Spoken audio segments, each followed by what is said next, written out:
They do call him Black Jesus. Definitely. Yep. But I will never call him that. That's disgusting. If you eat No. if you eat Hershey's bar for fun, you like golf balls in your mouth. Really weird. So, I'm a really simple guy when it comes to women. What is wrong with you? I ask myself that every day. I don't know what the hell happened from the series before to the series with the Celtics. It's my biggest conversation, and I hope we go viral with this one. Princess Nefertari. You're drunk. You should not be drinking. You should not be drinking this early in the day, bro. Buddy, I still got 30 minutes. I start drinking.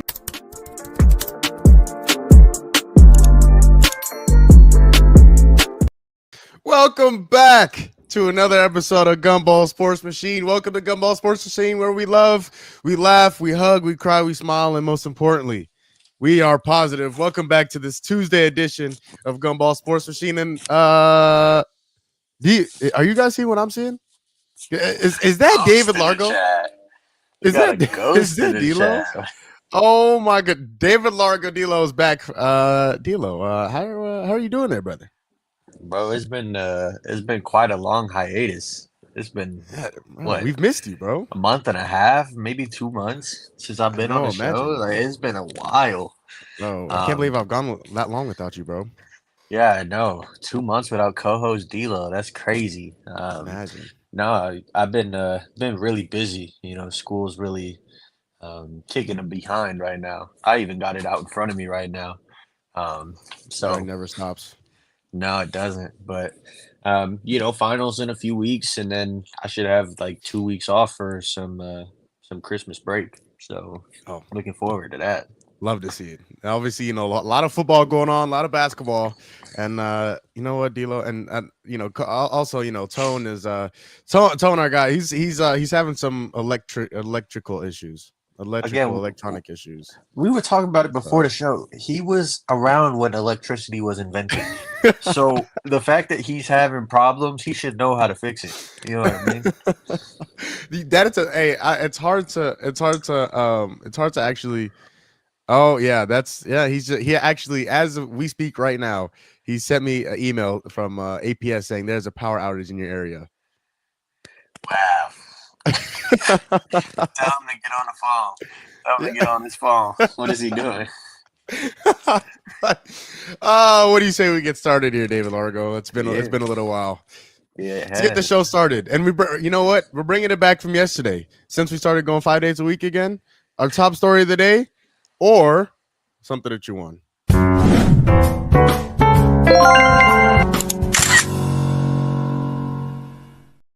Monday Night Football happened last night. Texans at the Cowboys in Jerry's World, and a surprise to nobody, they were absolutely terrible. The Cowboys lose 34-10.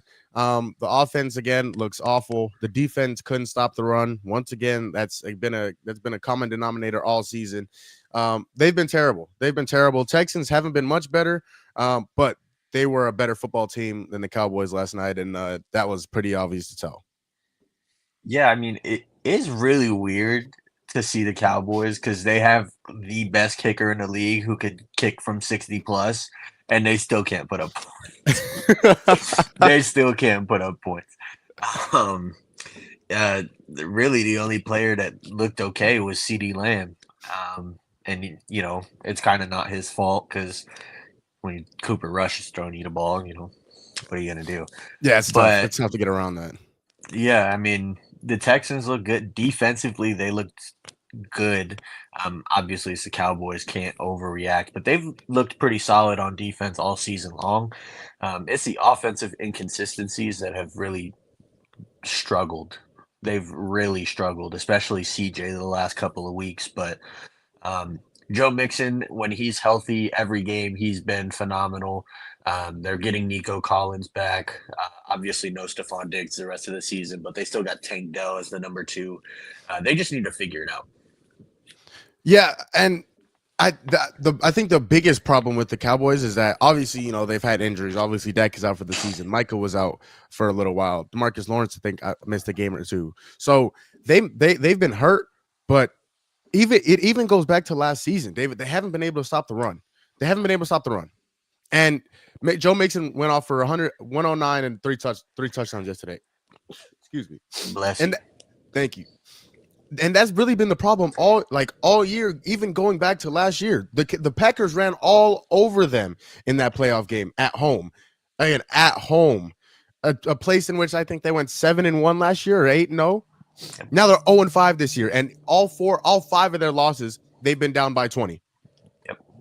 At home. That's how pathetic the Cowboys are this year. And Jerry Jones says, "Oh, he built this roster, right?" He continues to say he built this roster. I actually haven't heard him say that in a while. No, he is not. Right? You know what I'm saying? Like he hasn't mentioned that in a while, and then he just has an excuse for everything in the world. Right? And then at the trade deadline, you say, "Oh, okay, we're going to be aggressive." And that aggressive move is going to get Mingo from the wide receiver from the Panthers, Jonathan Mingo. A wide receiver is not what you need. They don't need that. No, I mean you need a running back. You need a defensive tackle. Like you need somebody to either to fill the gap in the middle defensively, or you need somebody to run the ball because Ezekiel Elliott looks like he's 75 years old running in quicksand. He can't move. He looks like he almost looks worse than Mike Tyson on Friday night. And we thought Rico Dowdle was the answer. He had a good week and a half, 2 weeks there, but he's not it either. No, he's not. Like last night he had 10 carries for 28 yards. That's 2.8 yards a carry. Like that's how bad the Cowboys running game is.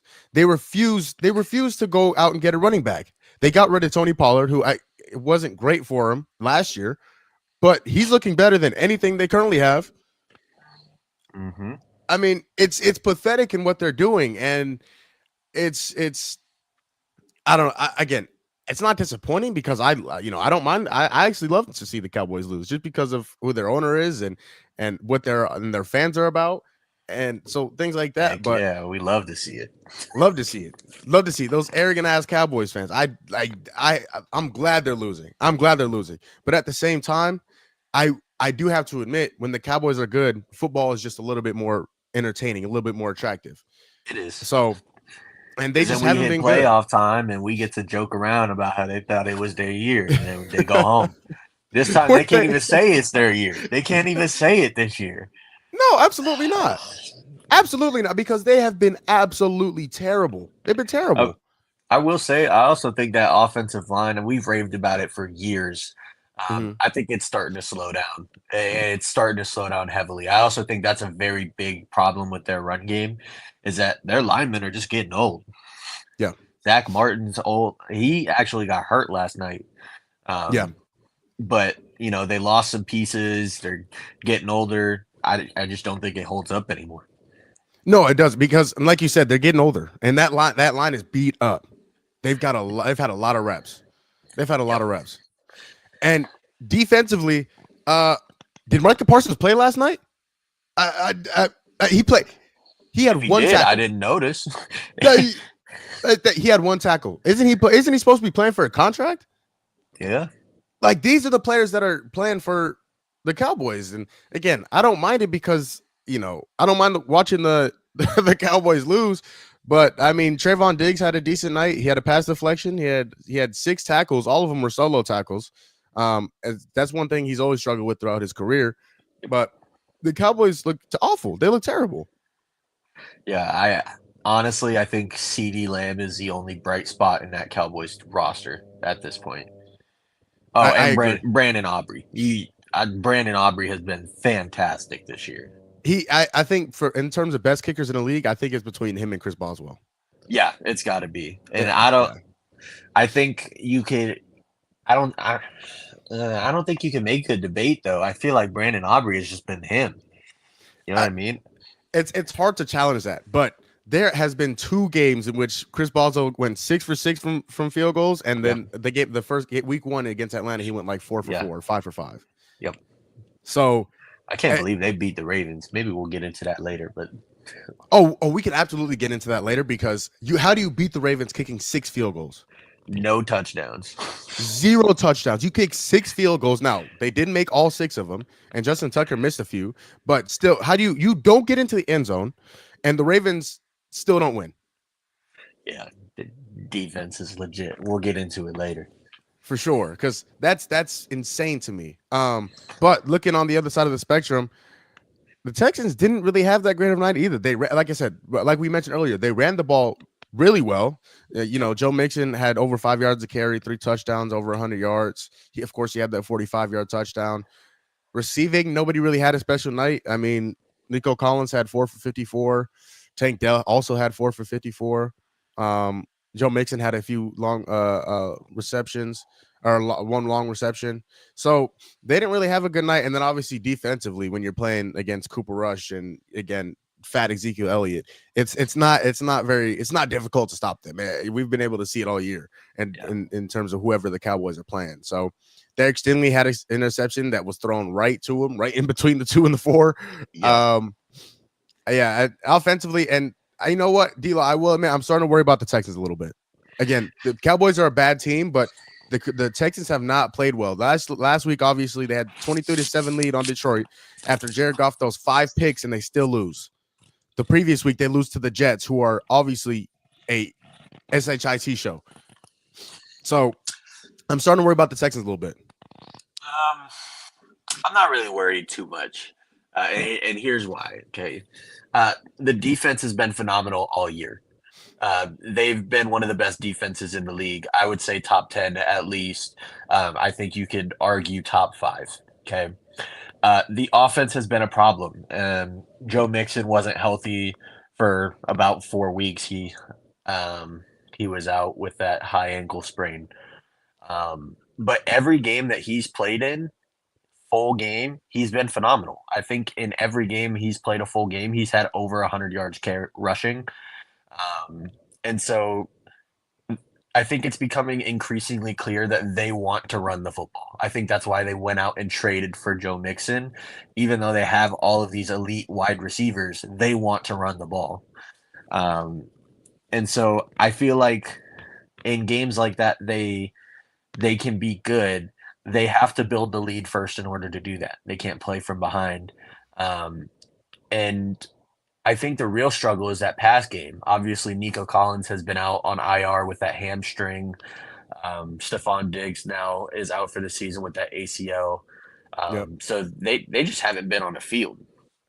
Tank Dell is the only one who's been on the field consistently, and I think even he missed a few weeks with a concussion. So I think that they just need to get their footing right, and it was Nico Collins' first game back. They didn't really have to throw the ball, especially against Dallas when they're up by that much. But they need to be in a close game so they can figure out that pass game. I think that's going to be the key for them, for sure. Yeah, and you mentioned the defense. They didn't have Will Anderson last night. They haven't had him for the past few weeks. He's been hurt. Who's obviously their best pass rusher. He was the defensive rookie of the year last year. But like you said, the offense is looking a little skeptical. If they're not able to run the ball, it looks like that offense is very stagnant. And I you know how much I love CJ Stroud. You know how much I love my Buckeyes. But he's looking like he's hit a little bit of a sophomore slump. Yeah, and again, it's not unusual to see things like that. But it sucks to see. I mean, hopefully this is the worst that he's going to play. Because when they do get to the playoffs, and I think we can both agree they're going to make it to playoffs because the AFC South is awful. But when they do make it to the playoffs, can he perform like he did last year in the playoffs? Can he do things like that? And so right now, I'm starting to worry about the Texans a little bit. Defense has kind of showed out a little bit. I love their secondary. I love their secondary. They fly around the field. Derek Stingley, Jalen Petrie, like they fly around the field. Yeah, I will say before Nico Collins went on IR, CJ Stroud was good. I don't know if you were watching the Texans the first couple of weeks. CJ Stroud was really good because Nico Collins was really good. Yes, because they started off 3-0? Yeah, they 3-0, right? Yeah. And obviously once Nico went out with that hamstring, I think it was like week 7, he went out and he was placed on IR. That's when he started to slump a little bit, and he's been in a slump ever since. So I think with Nico back, it'll get better. But you still obviously miss that wide receiver 2 presence of Stephon Diggs. And you're hoping that Tank Dell can kind of reprise that role like he did last year, because Tank Dell was really good last year in that wide receiver 2 role behind Nico Collins. So it sucks that Stephon Diggs is out, especially on a contract year. He was playing really well. So we'll see what happens with that. But I think with Nico Collins back, CJ Stroud will get out of this slump. They just have to be in a closer game where they're actually going to throw the football. Yeah, and I agree. Especially with the ugly losses that they've suffered the past few weeks. The one against Detroit, and then definitely the one against the Jets. That's just the worrisome part for me. And obviously Stephon Diggs is out with the ACL. Keep him away from Cardi B's house is what I'm going to say. Keep him away from her. But on to the next, man. My team, they're struggling. The Suns lose again. That's 4 in a row. They lose to the Magic, or 3 in a row, I believe. 3 or 4 in a row. They lose to the Magic 109-99. The offense does not look great. Here's a problem with D'Lo. Obviously, I watched that game last night. Here's the problem. We're getting decent looks. And we're playing decent defense. We only allowed 109 points last night. So we're playing decent defense. We're just not making the shots. Devin Booker did not play well again last night. Now, again, this is the second night of a back-to-back. Understood. But Devin Booker did not play well again last night. Tyus Jones, he's been okay. He's been here's the thing for me. Now, Tyus Jones, his sole responsibility when he came to this team was to get the big 3 the ball. Yep. There's only a big 1 currently. And because Brad Beal and KD are hurt. And so it's tough to see that because Devin Booker has no help. He has no help. And Tone and I talked about the game on the other night, in which Julius Randle pushed off and that whole controversy. But that game should have been closed out before it even got to that point. That was the biggest thing to me. And so, again, like when you have guys struggling, I mean, the Suns shot 42% from the field and 29% from the 3. Yeah. What am I supposed to do with that? Tyus Jones he led the team with 18, but he shot on 17 shots. So it's really tough. Devin Booker shot terrible from the field. He was 1 for 7 from 3. We're putting up the threes, which I'm not upset with, but we're just not hitting them. Yep. Grayson Allen is finally starting to come along. He hit a few threes last night. Royce O'Neal went 0 for 5 from 3 and 1 for 8 from the field. We need shots like that to fall. We went 12 for 41 from 3 last night. That's not going to cut it, especially when you're out two of your big 3. That's not going to cut it. Like I said, defensively, we were okay. I'm not mad at how we played defensively. The offense is what needs to pick up in order for us to win these games, even without Beal and KD. I agree. I think that this is kind of an ugly loss too. Especially when you're expecting Booker to carry the weight when both of the other big 3 are out, and then he puts up a dud, 17. Yeah, it's disappointing. And then you're looking for other players to step up. Obviously, Tyus led the team, but like you said, 17 shots for 18 points. You're getting 1 point a shot, really. Yeah. Grayson Allen, 17. Don't know what he shot from the field, but I think the thing that really sucks is that the Magic are also depleted too. Paulo Banchero is out with that torn oblique. Yep. So they obviously are down their best player, and they let Franz Wagner drop 32 on him. Yeah. That can't happen. That can't happen. And I like Franz Wagner.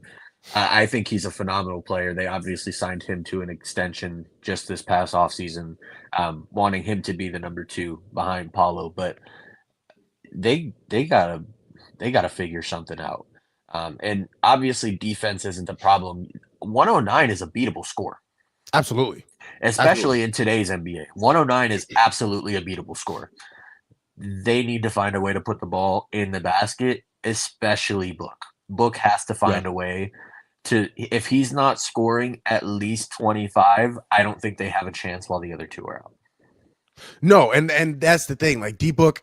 Now, one thing that people have kind of talked about, D-Lo, and Tony and I kind of talked about it yesterday as well. D-Book, he always not always, but within the past 3 or 4 years, the first 20 games or so, he's always struggled. He struggled. Yes. And because I saw a stat the other day. So within the first I think it was the first 20 games, he averaged, again, the numbers are very similar, but 22 points on like 47 or 48% field goal percentage and like 33% from three, 34% from three. And like he's literally had that same stat going back to like 2021 and 2020. So I'm not necessarily too worried about Booker, but now like I wish he would come out of it now, just because, like you mentioned, they're out two of the three big three, and they're gonna need it. They don't necessarily have other people that can really pick up the, like, obviously you can't replace Kevin Durant. And Bradley Beal is more replaceable, but it's still hard to replace him. Yeah. I think Tyus needs to step up, and I think Grayson Allen needs to step up. Yeah. I think those are the two that they have to get more efficient if they want to win games. Yeah, I agree. And the thing that shocks me is the Suns out-rebounded the Magic, and that's typically a key indicator of who wins a game, is which team out-rebounds the other. 45-38 in favor of the Suns, and especially on the offensive glass. They doubled the amount of offensive rebounds that the Magic did, and they still lost by 10. It just can't happen. They have to get better at putting the ball in the basket, especially from the free throw line. 68% from the free throw line. Pathetic. When you get opportunities, David, they're called free throws. Throws. Why are we missing? Like, when you get to the line, you have to you may miss 8 free throws. They made 17 out of 25. You make 8 free throws and convert on one more of those offensive rebounds, you win the game. Yep. Small things like that is what kills this basketball team. It's the little things. It absolutely the little things. Now, I love what Mike Budenholzer has done. I agree. He defensively, they look like a much better team. Offensively, they're putting up threes. They're putting up a whole lot of them, which is I'm okay with, because if you put them up, you got to make. These are NBA players, and they're good ones at that. So they got to make a few. Especially now, it's a 3 league now. It absolutely is, and so you got to make a few of them. And so the more you put up, the more chances that you have to actually make a few. But I just, man, I don't know. It's tough. It's tough watching this team. Without KD and Beal. But I do want to ask you, should we start worrying? Do you think that the Suns will be okay even when KD and Beal come back? I'm not worried in the slightest. You saw what they started. They were 8-2 when to start the year, and they were the first seed in the West. Yeah. Right. When they were all healthy and they were winning close games, and then KD went out. I'm not worried. I think once KD comes back, and I think KD is the piece that brings it together. Beal, I feel like you can kind of go without, because then you're not looking at Tyus to be a second option. Obviously, you still didn't have Nurkic last night, who is playing atrociously. He's been awful, David. Terrible. But I feel like when you get those guys back, you'll be fine. Like I said it before the season even started. You guys would have over 48, 49 wins, whatever you projected me, if you were to stay healthy. And right now you're not healthy. You're on a 4-game skid. It's going to happen. If they find a way to stay healthy, they will be fine. I think they can make a run in the playoffs. If they don't, Man, in all honesty, like with how they're playing without him, they look like a playing team. I I absolutely agree. If I'm being completely honest with you, I absolutely agree. And here's the problem. Here's the problem, Dilo, because we don't know when these guys are going to come back. It doesn't get easier. At least the next 2 games, but the 3 out of the next 4 are ridiculously tough. You have New York on Wednesday. You have New York, the Knicks on. You have the Knicks tomorrow. You have the Lakers on Tuesday next week. AD has been phenomenal this year. In my opinion, he's the MVP so far. I wouldn't go that I'm far, sorry, but he's second. up there. Yeah, I was going to say Jokic is. Yeah, Jokic is playing ridiculous. Okay.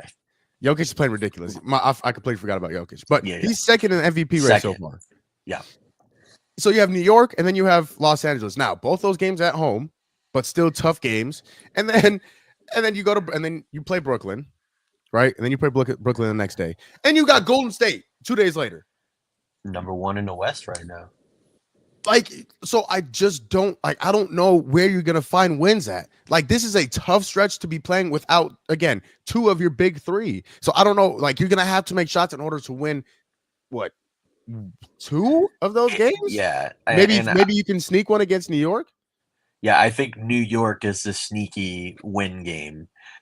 They have not looked like what we thought they were going to look like to come into this year. I think that is the game that they could sneak a win. But that's considering that if they get a guaranteed win over Brooklyn. And right now, based off how they're playing, I don't even know if that's guaranteed. Yeah, because dude, Cam Thomas is hooping. Yeah, he is. Cam Thomas has played well. Yeah. So we'll see. We'll see. Yeah, man. It's okay. Let me ask you also real quick. We'll get into a little bit more NBA all around the NBA in a little bit. But right now, who's the best team in the West? Best team in the West right now. I mean, it's really hard to look past Golden State. It really is. Buddy Hield has filled the Clay role very well. He absolutely has. He's filled it so well. Steph has looked pretty good by his standards. I'm trying to think of who else in the West would really, because no one like pops out at the top of my head, in all honesty. The Clippers have looked good so far without Kawhi Leonard, I will say. They haven't looked bad. James Harden has played pretty well. Yeah, he has. We'll talk more about James Harden later, but right now I feel like it's Golden State because the Timberwolves haven't looked that great either. In my opinion, Ant has not looked like the Ant that we know. The only other teams I could think of are Dallas and maybe the Grizzlies, but Jaw's not playing right now. So, yeah, I think it's Golden State right now. Okay, especially because Chet is injured for the Thunder, and they have no center. They're playing J-Dub at the 5. So I feel like until they get a big man back, I can't put the Thunder there. I would have. So I think it's Golden State right now. And I will also say a sneaky team. And again, some way, somehow I've become a fan of this guy. Look out for Dallas. They haven't played very well, but look out for Dallas. He is Luka's my MVP pick right now. At the beginning of the season, obviously we talked about it on a previous episode. We talked about it, but look out for Dallas because if Clay kind of starts to show up again and Kyrie starts to play like he should be, this team might be a little scary. Yeah. But we do have a special guest in for a little bit. He had hit me up and he wanted to talk about his poop team. So at this moment in time, let's go ahead and bring in. Hold on one second. Let's go ahead and bring in Big Jess. Jesse. Wait, what's you got a poop color shirt on there. What do you got on there? It's what champions look like. Something the Suns know nothing about. Oh, really? Oh, Jesse, thank you for joining the show, brother. Of course. Oh. So since you're here, few teams in the East have struggled a whole lot this year. Philly is 2-10, or 2-11 now. They lost to Miami last night. The Bucks just squeezed by the Rockets on a late layup by Damian Lillard and a clutch time block from Giannis at the end of the game. So, Jesse, I'll start with you. Jesse, should we be worried about the Bucks and their inability to win games so far? I'm saying this.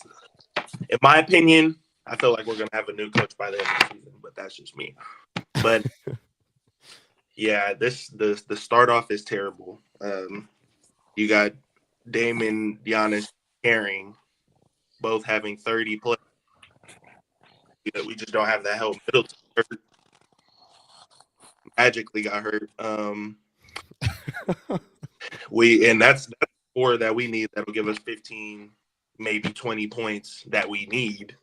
Because right now we're barely passing by, beating teams by 1, 2. Giannis just had 60. Marvelous game there. But I think we're good. I don't think we'll be at the bottom. I think we can still we're still going to make playoffs for sure, in my opinion, for sure. But this is just a rough start. Teams have that. The Suns are doing good right now.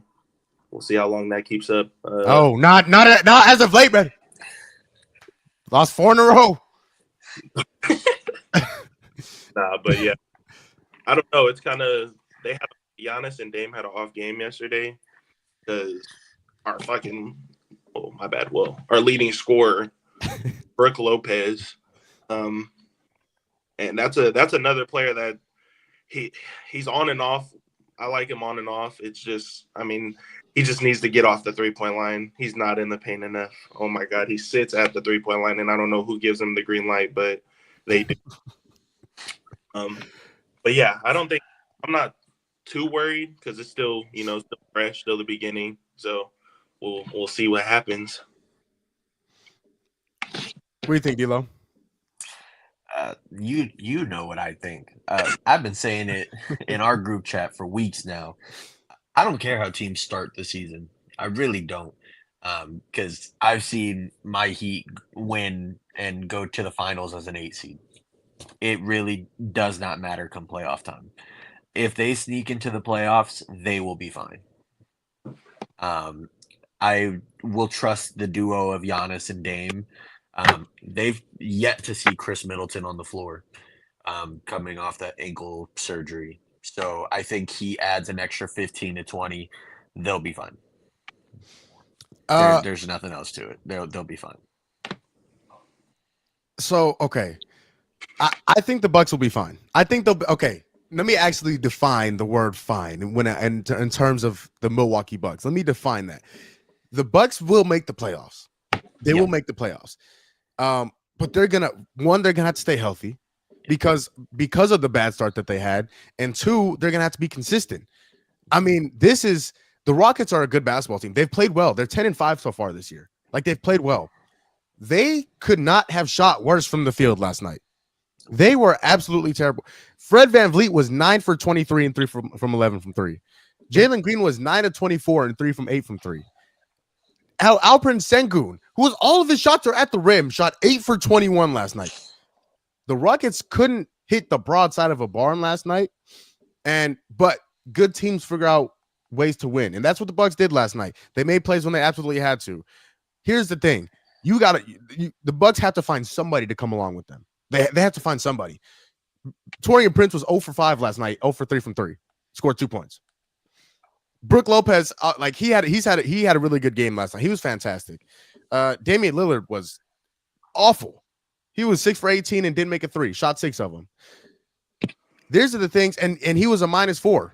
He was a -4.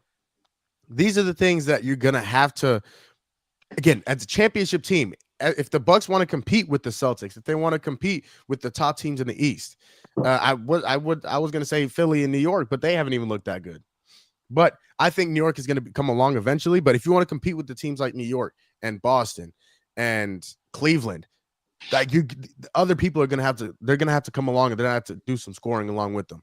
I think that's the biggest thing. But again, the Bucks, I think they're gonna make the playoffs. I know they're gonna make the playoffs. Giannis is too good. Damian Lillard is too good. And again, their bench guys are just gonna have to come along. Gary Trent was okay last night. He made a few threes. Bobby Portis, he was pretty good last night. The bench gave you some production, but that's gonna have to be consistent. Again, if you want to beat teams like Cleveland, like Boston, like New York, like there's gonna have to be some sort of consistency within the Bucks. But Philly's 2-11. And they got beat last night by Miami, and Paul George and Embiid played. So Deal, I'll start with you. Is it time to start worrying about Philly?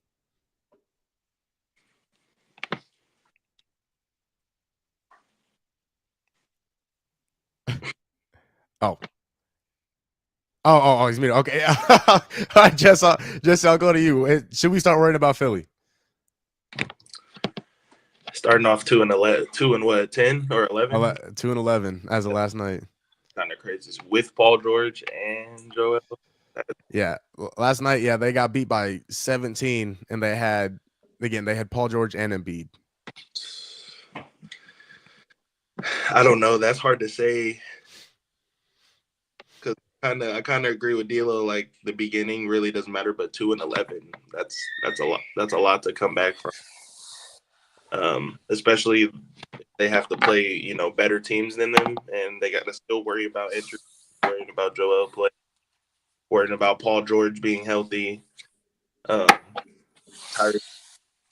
what I've been doing a lot for them.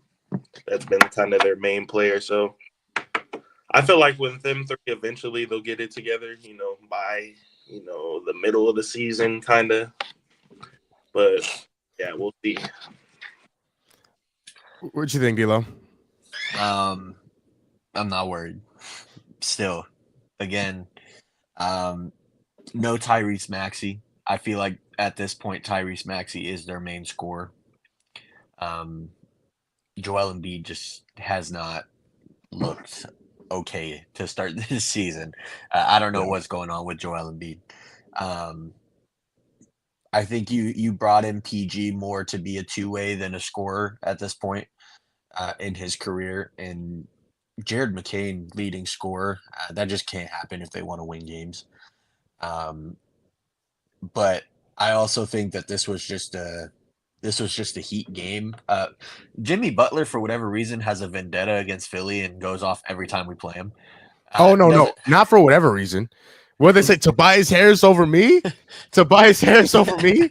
That might be the sole reason. I did not want to throw Tobias disrespect out in the chat. But, 35 and 10 from Jimmy. I think it's just a vendetta game. But again, I think they'll be fine. If they find a way to come back and they sneak a play in, I'm not worried. I feel like they can beat any team on any given night. It's just how it is. There are certain teams that are playing well that I can't say that for. But Philly is one of those teams, all three of them healthy. They could beat any team on any given night, and that's why I'm not worried. Here's the thing with Philly. At this very point in time, after starting 2-11, I think the absolute best. Now, I may be wrong. I may stand corrected by the end of the season. I think the very best they can end the season is in the play-in. I don't think they come out of the play-in. With this start, and again, and with the health concerns that already subside with this team, with Paul George and with Joel Embiid, like it is hard. It's going to be hard for them to consistently win games because one, they have to get chemistry. They have to gain chemistry with each other, and they can't do that if they're not on the court with each other. And two, they have to stay healthy. I mean, Tyrese Maxey he was usually the one that was reliable and was always on the court. Now he's the one out, and they still look awful. They have two of their big three, and they looked terrible last night. They didn't shoot well from the field. Again, Paul George shot 1 for 7 from 3. and 5 for 13 overall. Like he was a minus 17. Joel Embiid was a minus 22 last night.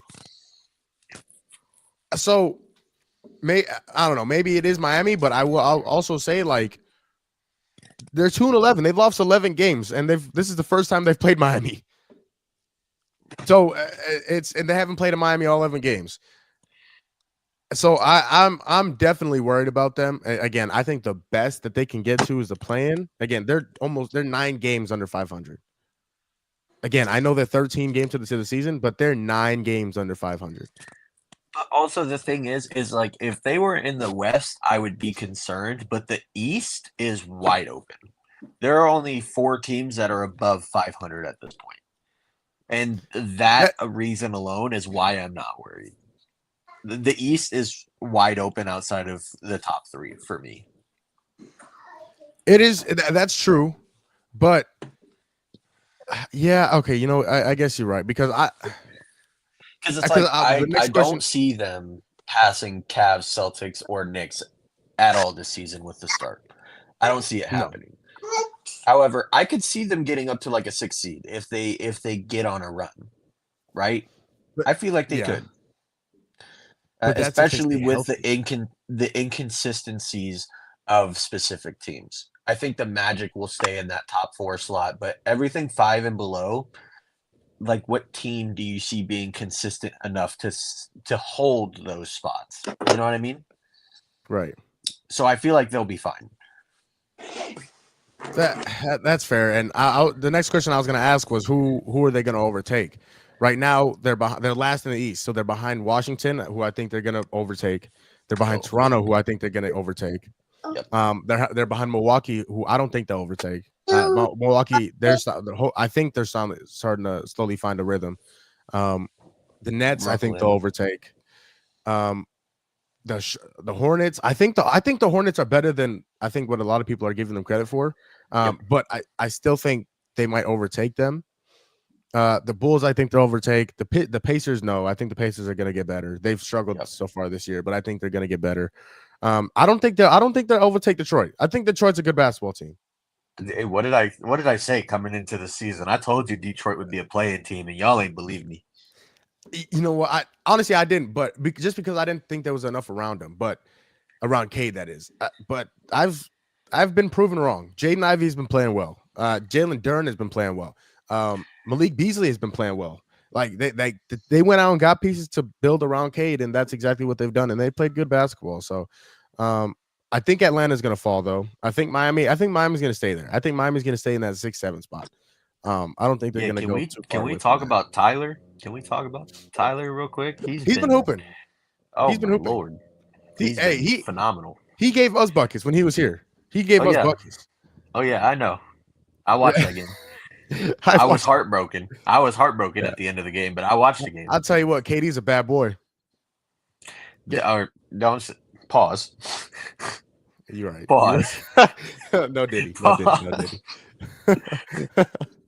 But he's a bad dude, man, and so that shows you what you watched that game and you saw how clutch KD was at the end of that game and how clutch he's been towards the end of the game, towards the end of the game against Philly, towards the end, like these other games and you can see how much we're missing him, and so again, it sucks to see that we're missing him, but yeah, Tyler Hero, he's been playing well. He's been playing well. What game? I meant to say, what game was that when he was hooping? He hit like Detroit.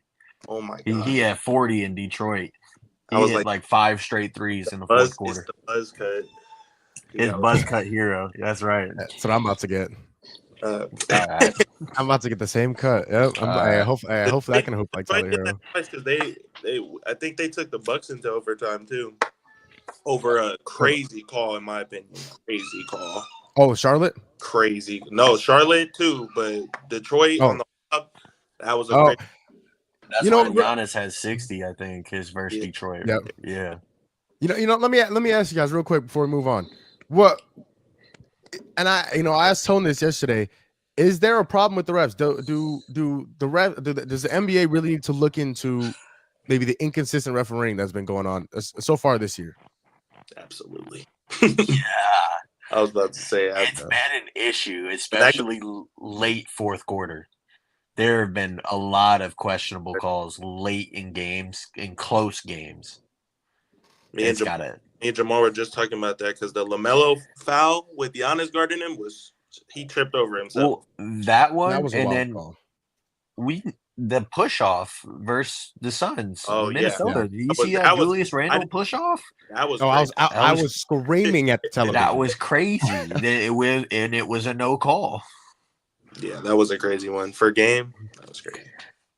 So yeah. And here's the thing. I don't know if you guys saw. So the 2-minute report. The 2-minute report is what comes out after the game in the last 2 minutes and any missed calls. That wasn't even what they called. Julius Randle, as soon as he caught the ball, he traveled. Yeah, I didn't even notice called that. the Jason Tatum travel too versus Oh my Toronto. God. With his pivot when he sat there and that was crazy. They didn't call and he did the Cupid shuffle before he put the ball on the floor. That's what I'm talking about. But they don't call that. Like, come on. Now.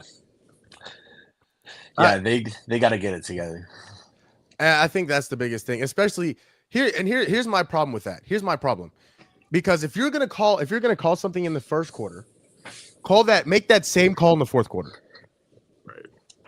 That's the biggest thing. I understand it's a different point in the game, but it's still basketball. So if you're gonna make a call in the first quarter, because you two, correct me if I'm wrong, that push off that Julius Randle committed against Josh Okogie, that call is made 10 times out of 10 in quarter one. Yes. So why is it not called in the fourth quarter in literally the most crucial point of the game? It's a good question. I don't have an answer for you. I thought it should have been called. I don't understand the inconsistency, but I do also have to admit that's something that is in all sports. The inconsistency of refereeing, umpiring, whatever it may be. If baseball umpiring is inconsistent, football refereeing is inconsistent. Either way, it's NFL refereeing when it's for the Chiefs inconsistent. Oh yeah, I think that's very good refereeing, Ben. Oh no, I think Josh Allen owns Patrick Mahomes. What's his record in the playoffs, brother? What's his record in the playoffs against Patrick Mahomes? We'll get into it. Oh, you're absolutely correct, brother. Jesse, did you want to stay with us and talk some football, or did you have to be a father? I would love to talk about Saquon Barkley. Love to see that there. Love to see that. Hold on one second. I think Triple OG Tone might be joining us here in 1 second, brother. He finally found out how electricity works. I wonder if he's seen Jason Tatum travel. He did. We sent it in the group chat. He definitely did. Because Boston fans like to lie. He said he did not care. Let me just go ahead and send this link here. Sorry, people, we're waiting on old man Tone. Old man Tone. Triple OG. Jesse, I think that's the great name for him, man. Oh, serious. He just asked if we're still on. I think he's gonna join us here right now. We talk about how I look like Jan Wednesday, brother. Look at that. Hard to disagree there. I think you looked a little better, Giannis, because you were hitting the jumper, brother. I don't think I've ever seen Giannis hit like that. Wear it tomorrow. Okay. All right. Let me go ahead and send that. But while we wait for Triple OG, let's get into some football because I thought this was interesting.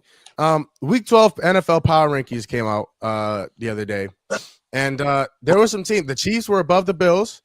They had the Detroit Lions at 1. Yeah, let me pull them up here. They had the Lions at 1. Also, breaking news. The New York Jets fire their GM, Joe Douglas.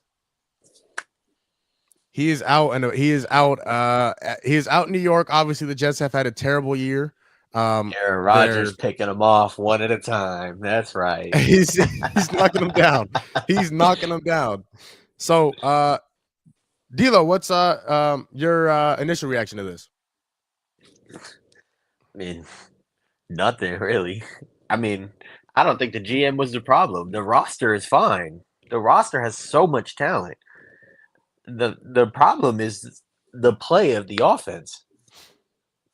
Well, and the defense the last couple of weeks, but The defense took a slid. Guess what? When they fired their defensive head coach in Robert Saleh. So, Dealer, you're They- telling me that Robert Saleh wasn't the problem? It's not. He was not the problem. When he was there, the defense was phenomenal. They were in the top 10 defenses. Look at where they are at now. The defenses look terrible. Absolutely awful. Like they obviously Kyler Murray sliced and diced them up.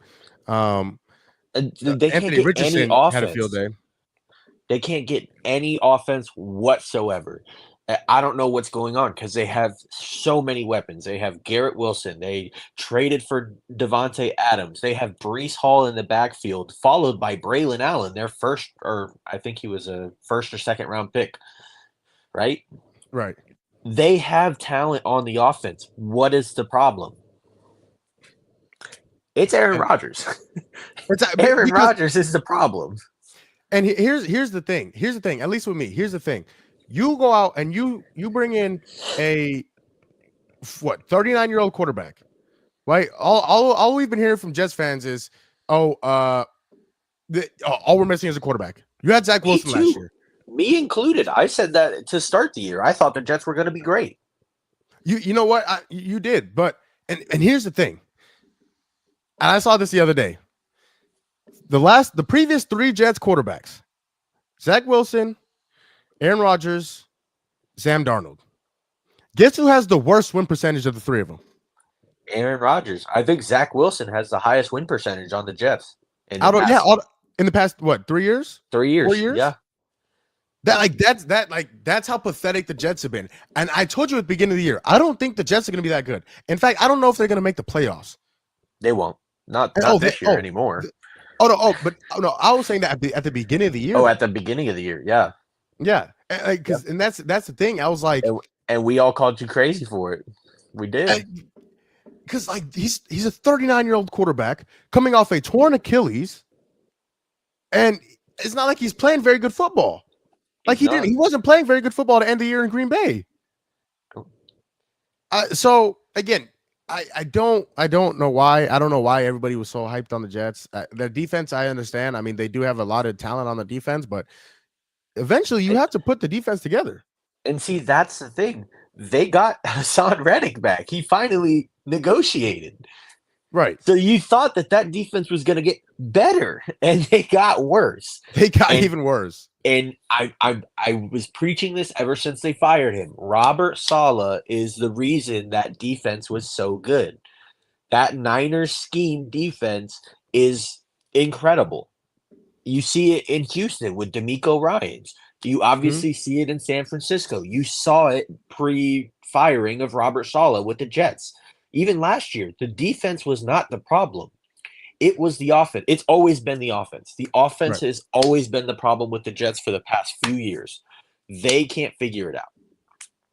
And now that they fired Robert Saleh, the defense is undisciplined. They can't make any tackles. They can't do anything. It's like they forgot how to play football. It's wild to me. I don't understand why Robert Saleh was the problem. It's clearly Aaron Rodgers and Nathaniel Hackett. That was the problem. Clear as day. And I don't know why.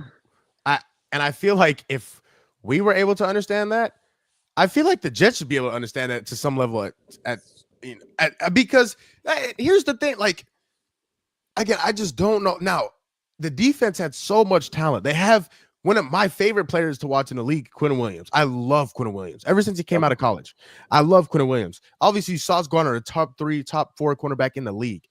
And DJ Reed on the other side is not too shabby either. Yeah, and they got Hassan Reddick came in. Hassan Reddick, CJ Mosley, and Quincy Williams, who's very underrated. He was an all-pro last year. Yeah. But so you have talent on the defense. Why is it not producing? Like you said, they were not this bad when they had Robert Saleh. They were not this bad. Again, the defense was not the problem. No, not at all. Not at all. Now it has been though, because it's both sides. Defensive. Yeah, exactly. And so it's again. I don't mind it. Again, I don't mind it because it's the Jets, and I can't stand Aaron Rodgers. But it is what it is. But NFL Power Rankings came out. They had Detroit at number 1.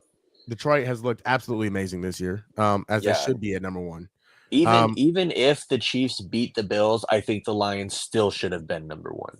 They've looked so dominant ever since that loss in Tampa, and they shouldn't have even lost that game.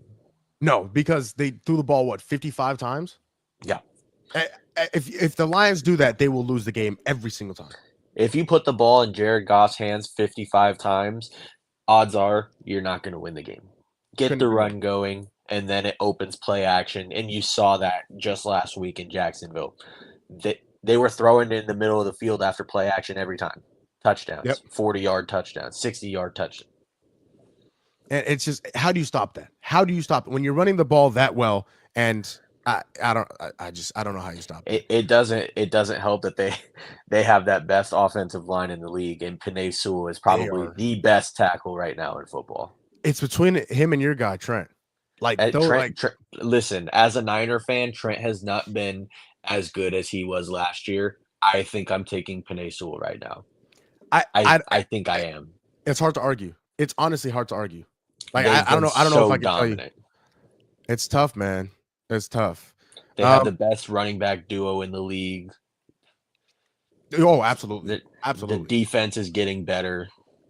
Yeah.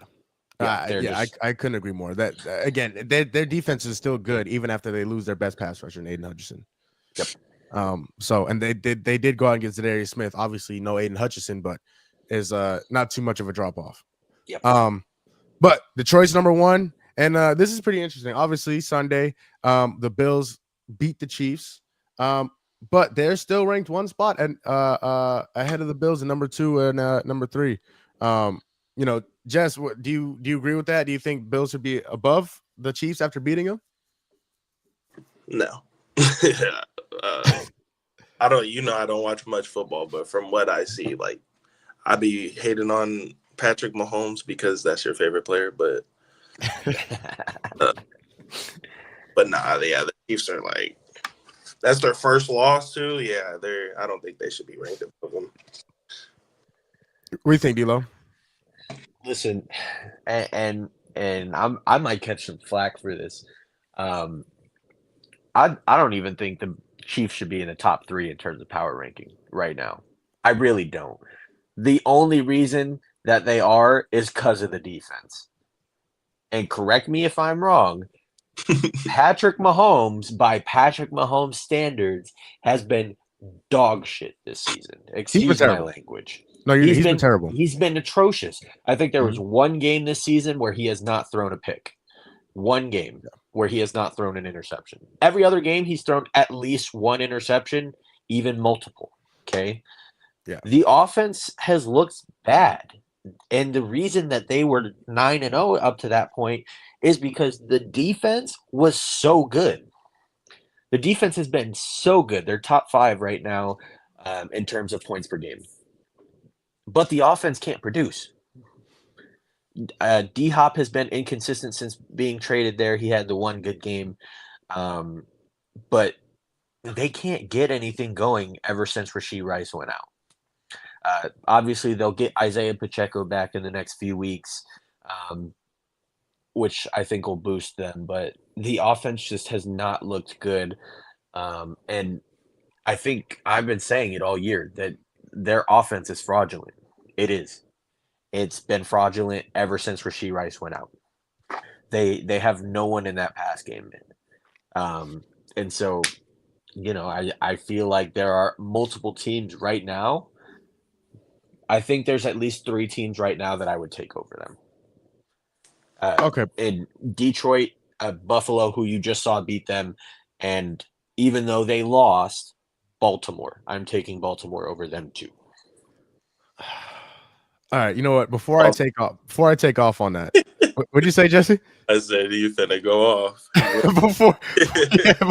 before I take off on that, I would like to welcome our OG of the group, a triple OG Tone. So the power came back on. APS tried to cancel me, man. I don't know what's going on. They tried to take me out the game. That's like they saw all the Celtics stuff on your room. And like, oh yeah, I'm gonna take that off. Shout out to got them. to target We're that supposed guy. to be back until like 11:45, and it's already back. So appreciate it. Well, yeah, no, definitely. Welcome. Obviously, welcome. But I'm sure you heard what D'Lo was saying about my homeboy. But let me tell you something. He's played. He has not been good at all this year. He's had moments. But he has not been very good at all this year. He's 15-11. He has 2,404 passing yards.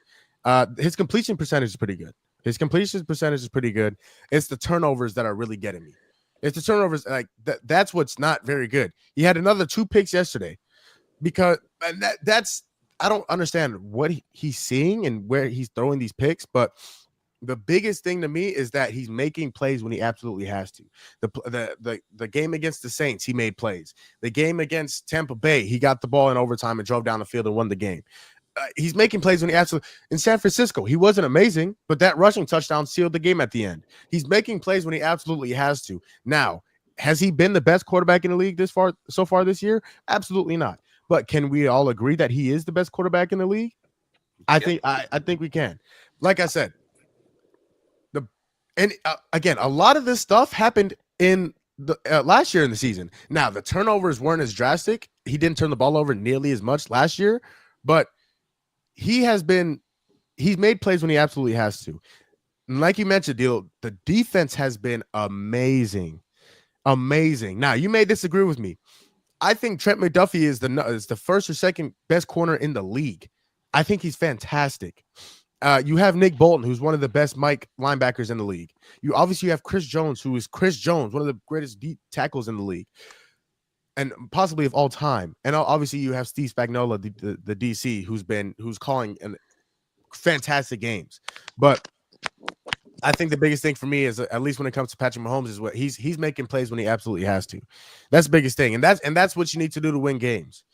And so that's why I think that. Now, I disagree with the ranking. I think the Bills should be a little bit above the Chiefs just based on the consistency in which they play with, and they did just beat them.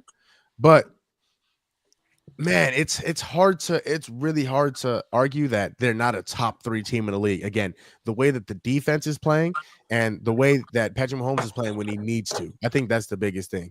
But Tone, let me get your thoughts, man. The Chiefs in the power rankings, obviously the Bills just beat the Chiefs, but the Chiefs were ranked number 2, and then the Bills were ranked number 3. So the Chiefs one spot ahead of them. Do you agree with that? Do you think it should be a little different? I don't know. You and I have been going back and forth about your Chiefs, your B team, I guess, depending on the week. Nah, for real. Okay. I don't know, it's tough to say because they haven't been playing up to par, I guess. But again, when the playoffs come around, if they play any better, who's going to stop them? Maybe the Bills. I don't know. I couldn't tell. I couldn't tell. Yeah, and that's the tough part to deny what they're capable of, and we all can see that they haven't been playing up to par. So who knows? That's basically a toss up. So I think that's real opinion based right there. Whether you get Chiefs Bills or Bills Chiefs, who they have at number 1? Detroit. That makes sense. Detroit. Baby Pats makes sense. Oh, see, there you go. How you gonna take credit for how you gonna take credit for them? Just find a way. So yeah, we could talk about them all. We could talk about the Chiefs all day because they do have the GOAT on their team. But they. Okay. Oh, what's that jersey that you have on, brother? Can you show me that thing? Oh, you the greatest player of all time, baby. Have you ever been to Milwaukee? We're not going to get into this. I have been, Something with people being fans of places that they've never even been to just rubs me the wrong way. You need to worry about your role player traveling.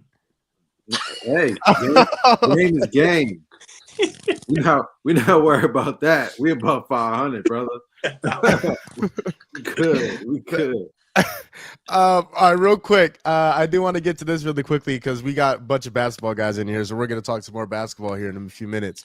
But we got to talk. We talked about my B team. We got to talk about my A team. The Cardinals were ranked number 11 ahead of everybody else in the NFC West. They're ranked above San Francisco, ranked above Seattle, ranked above the Rams, and I tend to agree with that ranking. I'll take off in a minute, but I'll let D-Lo go first. Tone, you and I kind of talked about it yesterday on the show.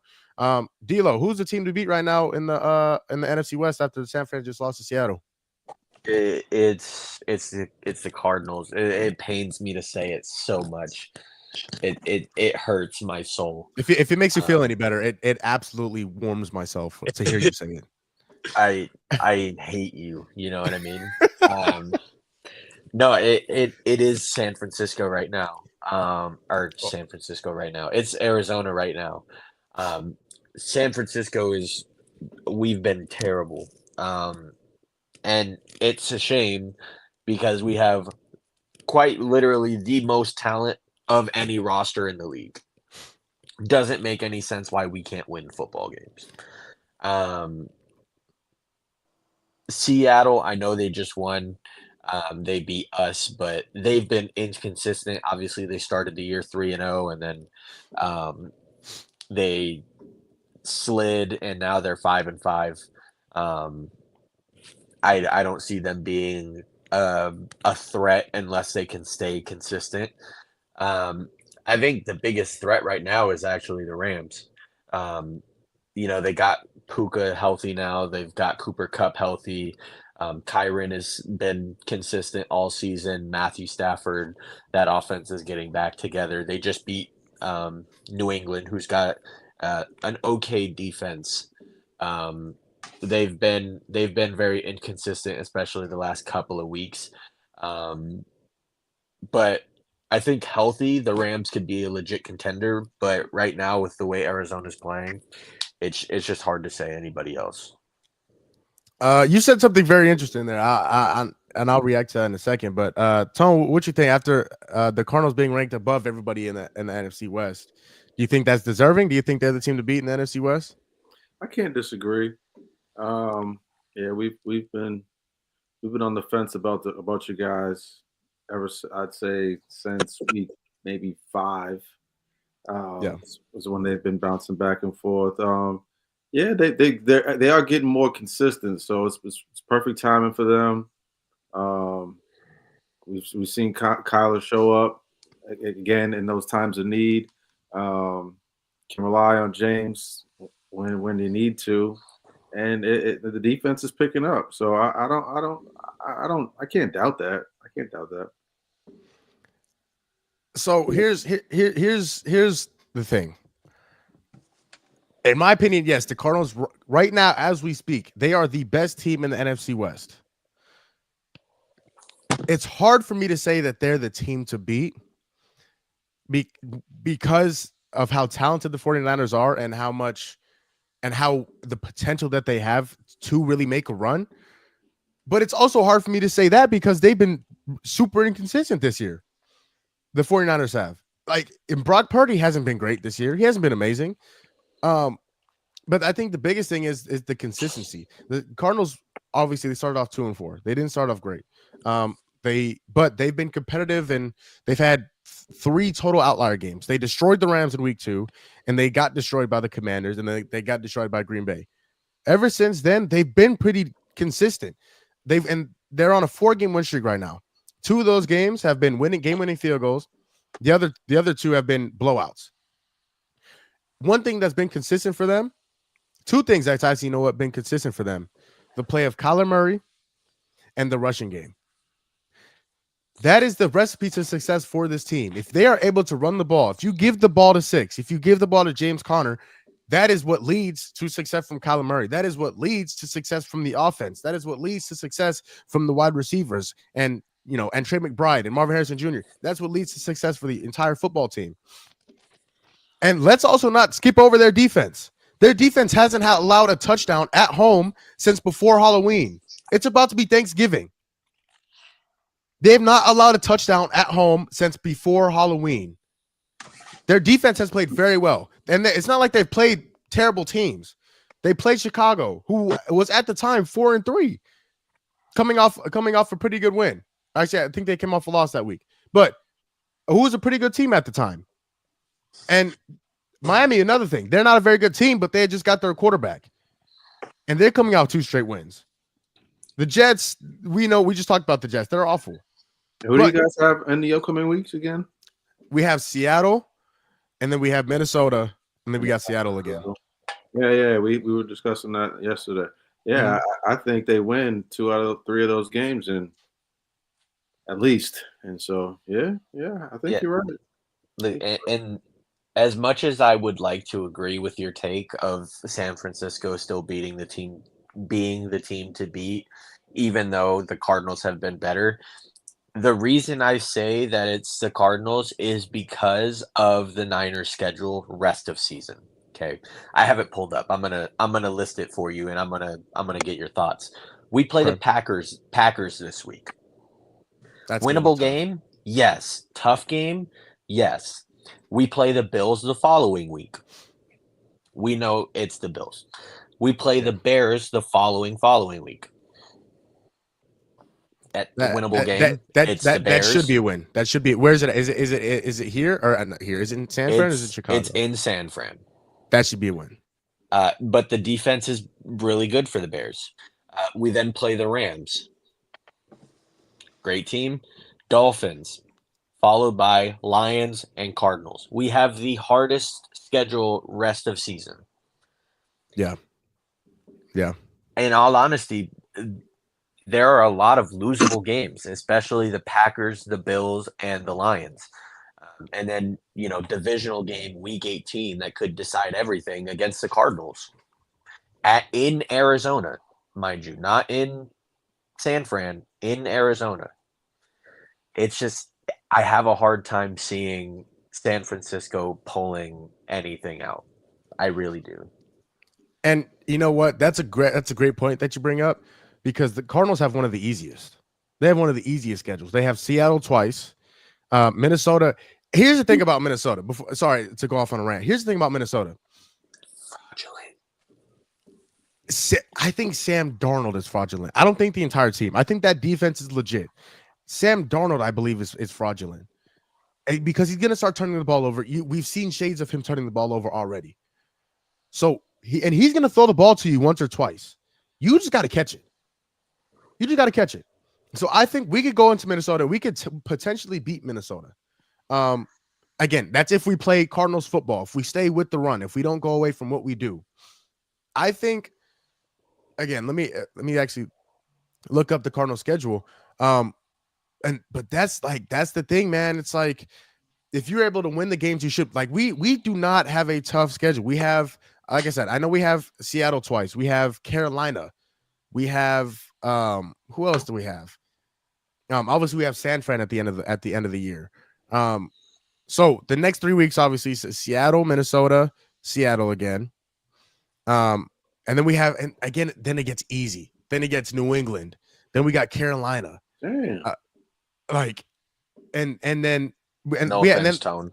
Yeah, you just gonna say easy. Yeah, no offense, Tone. Easy. Crazy. Oh! I hope you. I hope you completely took offense to that. That was the point. No, but in terms of like record, in terms of like, New England is a game that we should win. Carolina is absolutely a game that we should win. Now that's when it gets a little tougher with the Rams, who I don't necessarily believe in too much. Not because we beat them so badly, but because their inconsistencies. I understand with the injuries, but you put up 12 points against Miami when you have both your guys, Kupp and Puka, at home. That's a little worrisome. Worrisome. Dolphins defense is also legit. They are. I believe they're a top 5 pass defense in the league. They are. So they're pretty good. But again, you got the Rams, and then you got the 49ers, who also, those back-to-back weeks could be flex games, which means they could be flexed into primetime games, Sunday night, Monday night. So those games could be, again, like you said, that game against San Francisco can determine the entire season for each team. And so like you said, San Francisco has a tough schedule, but if the Cardinals are able to win games that they are supposed to win, I think we will have success, and I think we'll be able to win the division. I think that's it's just that because I was so much. I don't think you understand how much I was rooting for Seattle on Sunday. I was like avidly like yelling at the TV, like go Seattle, go. I think everyone that wasn't a San Francisco fan was rooting for Seattle. That's a good point. That's a good point. But I do want to get you guys' thoughts on this. James Harden passes Ray Allen for second all time in 3-pointers made. So to that, I do want to ask: is he a top 5 shooter of all time? And you know what, Tone, I'll start with you. All time. Top 5 shooter of all time? Mm-hmm. Whoa, that might be a stretch. That might be a little bit of a stretch. I think that the game has changed, and so you think about it in that aspect, he's had a lot more opportunities to fire, and you know he's taking advantage of that. I think you have a better argument than him being a top 5 scorer, but shooter, no, this guy's like Jesus Shuttlesworth, Reggie Miller, even Kyle Korver right now. I mean, Buddy Hield, like right now, I should say, and Kyle Korver in the past. These guys were shooting a clip and shooting at high percentages.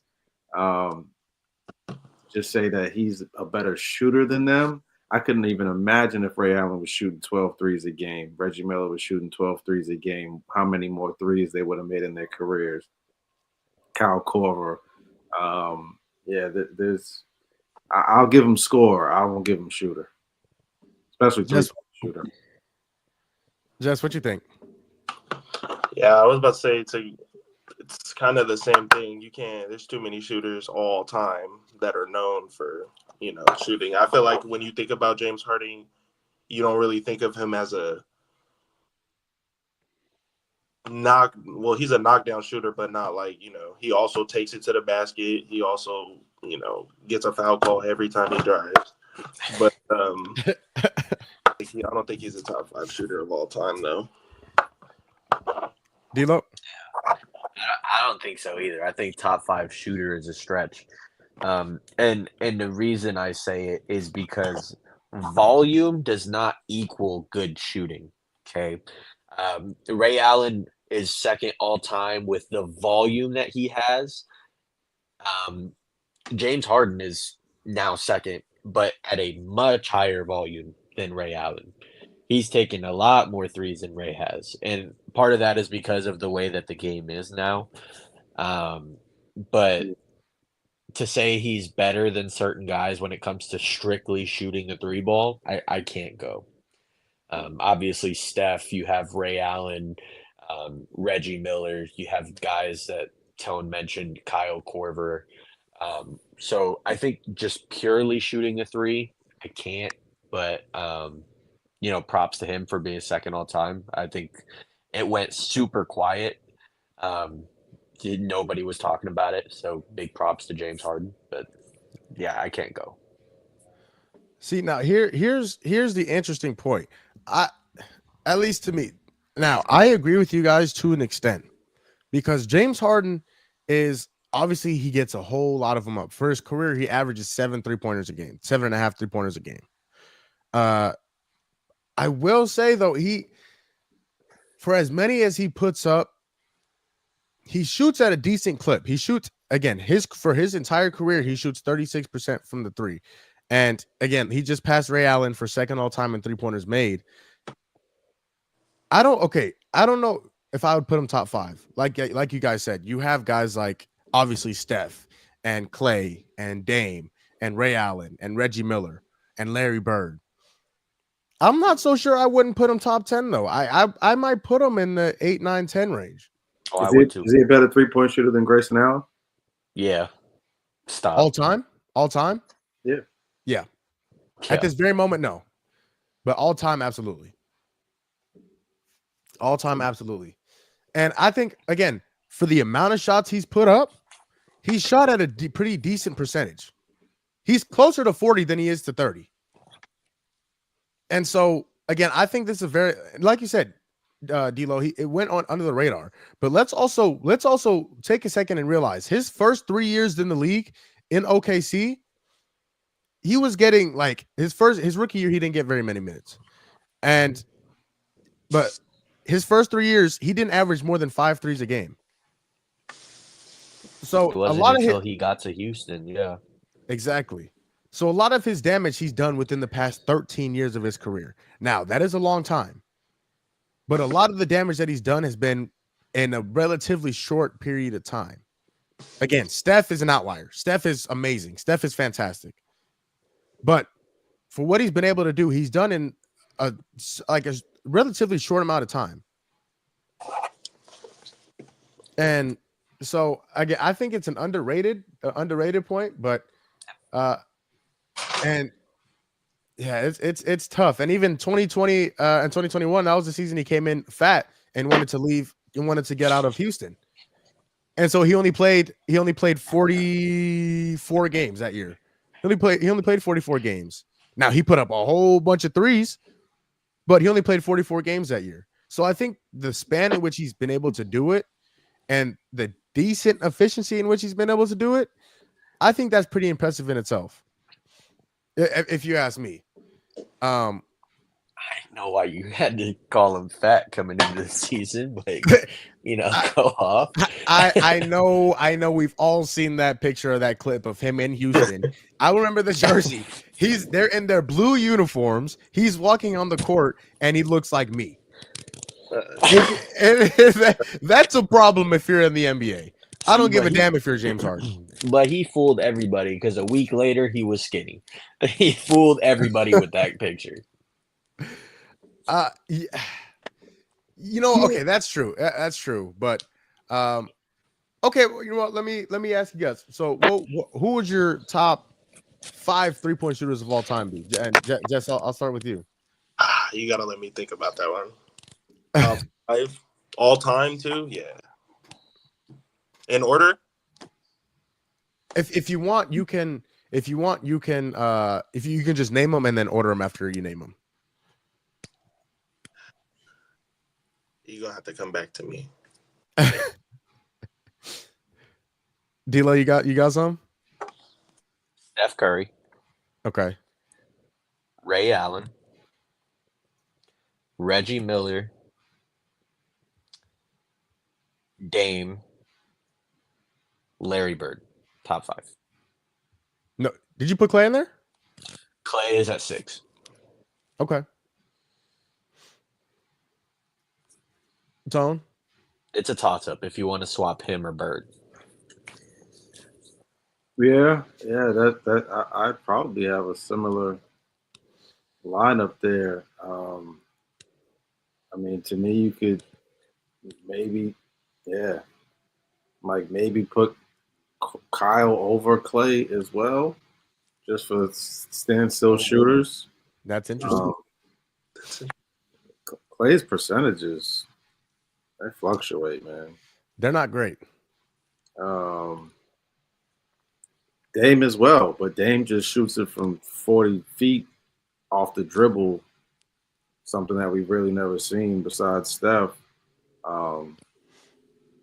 I mean, there's even players like Glenn Rice that I could think of, but again, I don't think he knock anybody out of the top 5. No. I was going to say, underrated shooter, Drazen Petrovic. Yeah. Pager. Pager was tough. Dirk. That's another one. Got to throw Dirk in there. I think Cat will be in that conversation soon. You guys probably don't remember Dana Barros. I think KD's up there somewhere too, in my opinion. You guys don't remember Dana Barros? Dana Barros, no. It doesn't sound familiar. Tone bringing it back to the 60s. About to say, Lord. 60s, in the 90s. 2000s. We not in the. Okay. Just because you got a diaper on. Well, Jesse mentioned, I think KD, you could throw KD in that conversation too. I think he's definitely up there for sure. Buddy Hield is making a mark right now, man. Yeah. Yeah, he's lighting it up. He's lighting it up, boy. But Jess, you got your top 5? Yeah. Actually, hold on real quick. My bad. Tony, you named your top 5, right? With it's pretty much the Yeah. same lineup as D'Lo. Again, you could probably number 5 is, to me, it's like your opinion, whoever you like. with Larry Bird and Corver and Clay and The legend did go perfect in the 3-point contest, damn near. So it's hard to take him out of that. it's a good point. Throw Sabrina in there, battling Steph. You know. Shut the. It's Sabrina Ionescu. Oh, was that WNBA? W. Yeah. That's irrelevant. I don't know. Oh, okay. Dang. I'm just kidding. They go half of the followers. Oh, but what do you think of Jess? So number 1, I'm gonna say Steph, Reggie Miller, Larry Bird, Dame. And Have probably that jersey on and then not have names. yeah.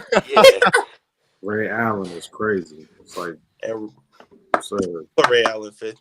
Yeah. Goodness gracious. Like, don't see. We apologize, Ray. We apologize. They're still top 5. If you're in top 5, no matter what. I feel like no matter what number. He's second. He was just second on the list. He wasn't shooting 7 threes a game. That's a good point. That's a great point. Great. Because Jesus Shuttleworth, he was a dunker before he was a shooter. His first 4 or 5 years in the league, he wasn't even shooting the ball the way, And guess on the list. and guess where he was when he was doing all that? Milwaukee. Greatest team. The greatest team. He was in Seattle too. He was in Seattle too, yeah, dunking all that stuff. But yeah, let's see. I'd go obviously Steph 1. I'd go Ray 2, Reggie 3, Clay 4. Oof. I'll go Dame 5. But the reason why I put Dame ahead of Larry Bird is not the consistency in where he shoots the ball. Damian Lillard shoots the ball from the logo and consistent like that. You have to guard him there. This year, it's not showing any consistency, but I understand what you're saying. Hey, if you're not guarding Dame from the logo, you have a problem. You don't kind of got to guard him right now. You could kind of turn away right now. That's crazy. I think he was 0 for 5 last night. That's crazy. There are 3 guys that you have to pick up at the logo, and it's Steph, Dame, and Trey. If you're not picking up those 3 at the logo, there's a problem. I'll say this: as someone who went to a camp, and this man's name was Dave Cowens, old Celtic type of guy. I actually was one of the chosen children to play Dave Cowens 1-on-1. He was shooting from the logo. Dave Cowens probably shot 16% from 3 in his professional career. Back in the day, it wasn't that these guys weren't capable. It just wasn't in the strategy at the time. If Larry Bird's coaches were to tell him to shoot, do whatever you want, Larry would have been doing it with his left hand. That's fair. That's fair. I don't know. I think it's just the consistency in which he shoots from that deep. But again, that number 5 spot is very fluctuating. Yeah, Very interchangeable. Last night. He did. Just throw that out there. He absolutely did. Damian Lillard has not been amazing this year, but again, if I'm going off his entire career, man, it's tough to say any different. But I do want to move on into some games that we have going on tonight. Tonight, more NBA group play for the NBA Emirates Cup. One of those games being probably the game of the year so far, at least anticipation-wise and expectation-wise. You have the undefeated 15-0 Cleveland Cavaliers and the 11-3 reigning NBA champion Cleveland Boston Celtics. Whoa. So, Tone, I want to get to you last because I want to finish off with you, but yeah, pause. I as soon as I was saying it, as soon as I said it, as soon as I said it. But D'Lo, what are you expecting from this game tonight? If this game is a blowout, in either direction, I'm gonna be frustrated. I'm gonna be so frustrated. This is game of the year so far. You know, the two best teams in my opinion in the league right now, head to head. Cleveland obviously yet to lose a game. Boston, I think, is going to have everyone tonight. I know Drew has missed a game or two over the past couple. I'm pretty sure they're going to have everyone outside of Porzingis, obviously. I hope it's a good game. I really do. Like I said, if this is anything of a blowout in either way, I'm going to be upset. But in all honesty, I think Boston hands Cleveland its first loss tonight. I think they do it. Jess, what are you expecting from the game tonight? The Celtics and Cavs. Taking a screenshot. I think he might be frozen. All right, Tone. What are you thinking? What are you expecting from tonight? I'm hoping for a dub. I'm expecting a pretty good game. I think D'Lo's right, saying that everyone's coming back for the Celtics. I'd imagine that Spider's back for the Cavs as well. The only thing that kind of scares me is the way we've been rebounding. I think I brought that up yesterday. We haven't been rebounding well, and the Cavs are a great rebounding team, so it should be interesting. Yeah, especially with both Mobley and Jarrett down there, you guys are gonna have to get big. Pause. Yeah. We have to make some shots. If we make some shots and don't even let the rebounds be a cause of concern, then it should be a good game. But yeah, if we have to rely on rebounding, man, we've been. I think some of the past few games have been too interesting due to our lack of rebounding. So. I think there's three keys. One obviously is the rebounding. Two, I think Jason Tatum has to have a good game if they want to win. I'm expecting 30 plus from him. And three, I think Drew Holiday needs to hold Donovan Mitchell to under 25. I think those are the three keys if the Celtics want to win tonight. For me, slight disagreement. I think we can allow Donovan to go for 30, 35. We have to contain Evan Mobley and some of the others, like the kid Jerome. If we can contain them, because those guys, when they get 15 plus, then the Cavs are a really scary team. Donovan has been able to facilitate, and especially DG, baby Kyrie is what I like to call him, when he's become more consistent. And if either one of them has 10 plus assists, they're tough to beat. Right before I get to you, so as of right now, I'm looking at the full injury report for tonight's game.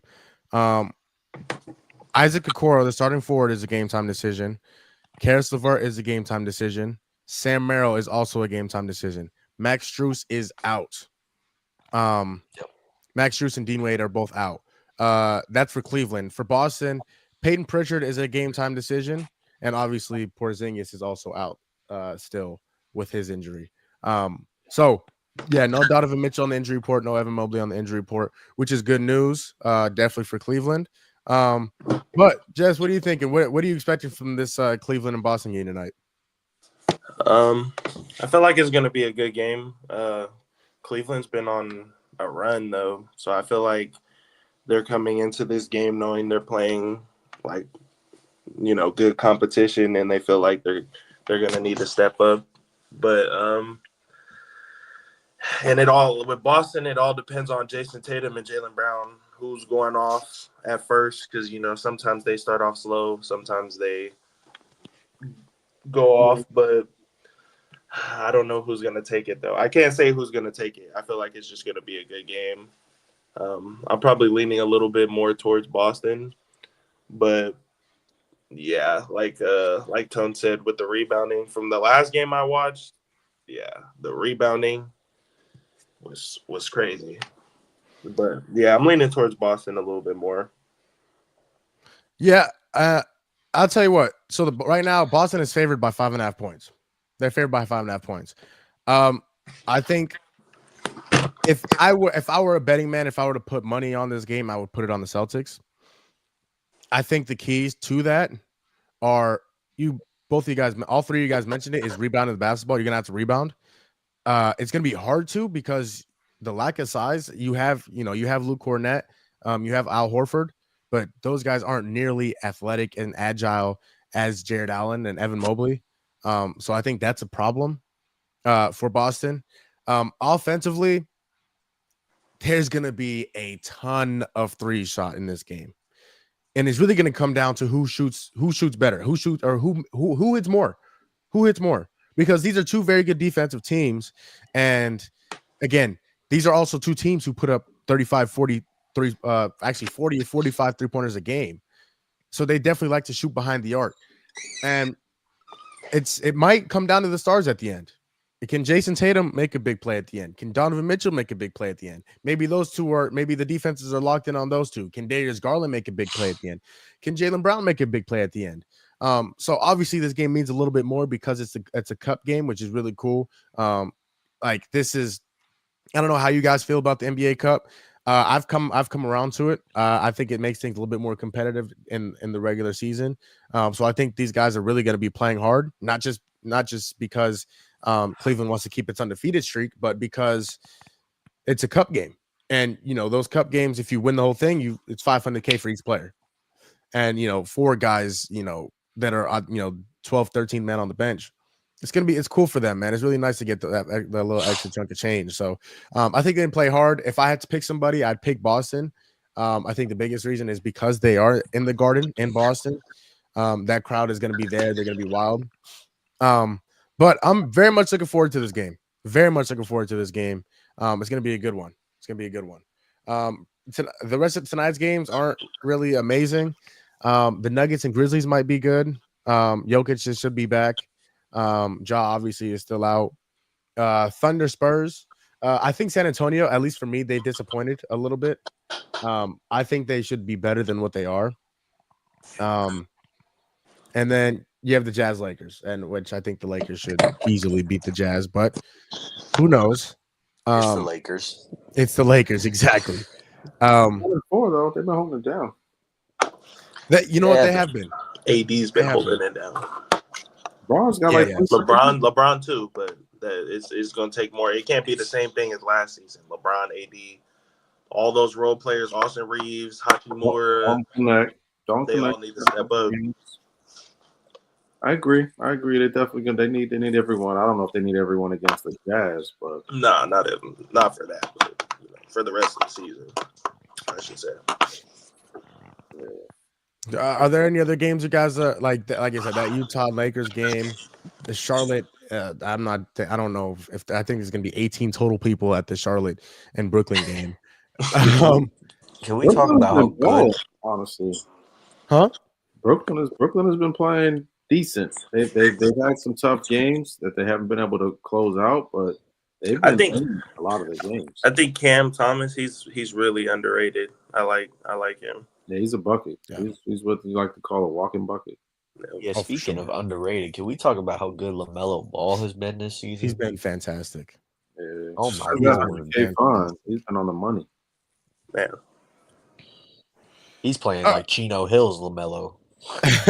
And he's talking like him too. Yeah, he is. He's talking like him too. Oh man! I thought I didn't think he was going to play this well, but I'm like looking at him playing this well. I'm like, all they need is one and a half of the other guys to step it up, and they'll be getting some more dubs.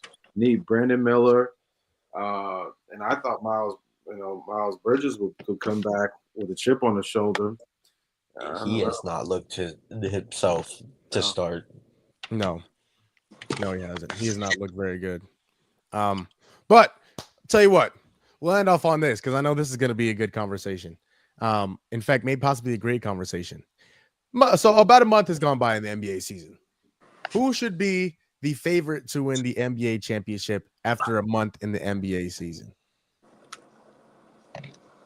Based on what we've seen so far from the NBA, obviously the Cavs undefeated. Boston still looks amazing. Golden State has come alive. Denver still looks okay.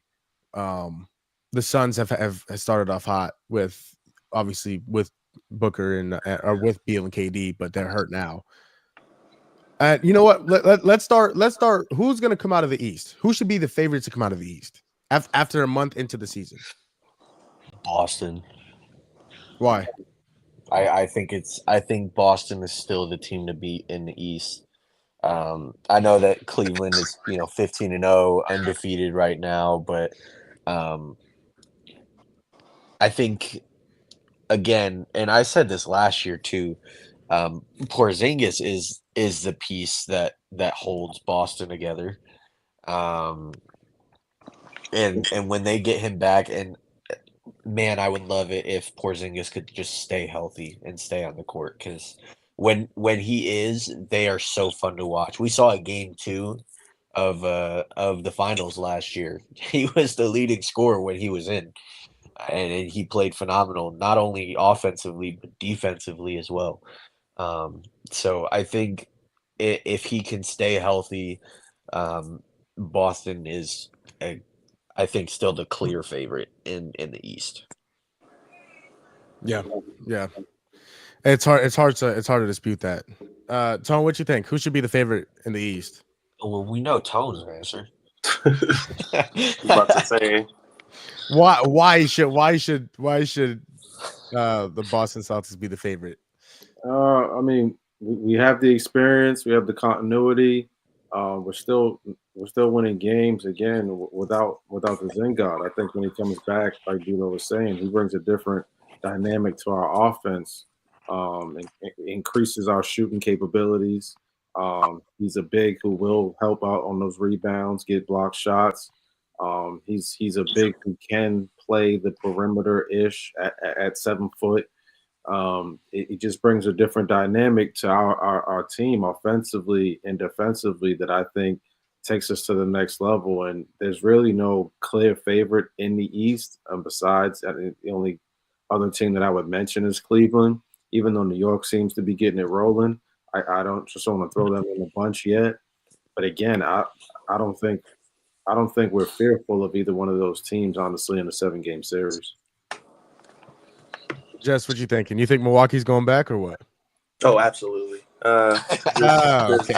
That's just my opinion. But honestly, it's hard to say. Also, because as we've seen, all teams, once it comes to playoffs, everybody starts playing different from regular season to playoffs. You got some people that'll show up and, put 30, 35, 40 up that haven't done that really during the season. With Boston, that's the thing too. Maybe it depends on who they play, because, instead of playing just, injured teams to win a ring. Okay.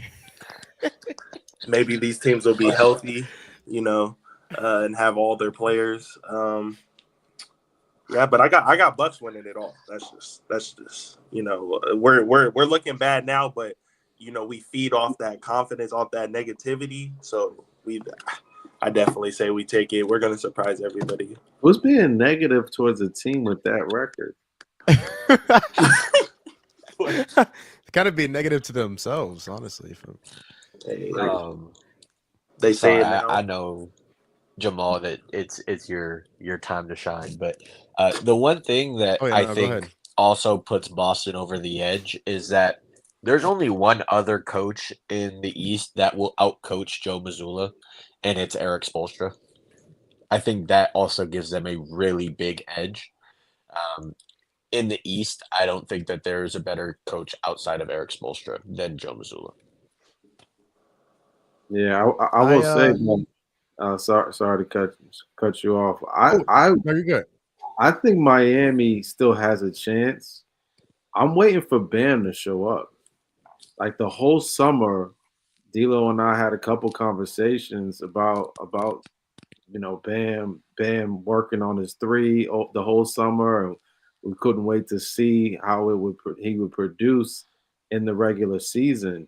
And I just haven't seen that Bam yet. So I don't know if it was because Jimmy wasn't in the lineup. He needs that battery in his back or something like that. But That's definitely a big part. They're really close to 500. They're like a game, I think, below 500. And so I'm anxious to see how they perform, around All-Star break, after All-Star break. Is Jimmy still hurt? No, he came back back last night. Gave the Sixers 30. Yeah, there's a lot of injuries out there right now. So I am anxious to see how a lot of these regular season teams, when they have everyone back, how they perform. Everyone besides Philly. Philly just looks like they're going to be. That's what I like Tyler Hero too, because I feel like he plays his role. Like, even though Jimmy's not there, he's the one to really step up and do what he needs to do. I'm just afraid he's going to get hurt because they're asking for him to do too much right now, and a lot of times he's burn out. Yeah, and so that's why having great others can be successful, because you have other guys to step up in roles when your main scorers and your main defenders are out. I just don't want to see him get hurt. Yeah, I think that's the biggest thing. I think Miami has, not a great chance, but I think as long as they have Jimmy Butler, they have a chance to win.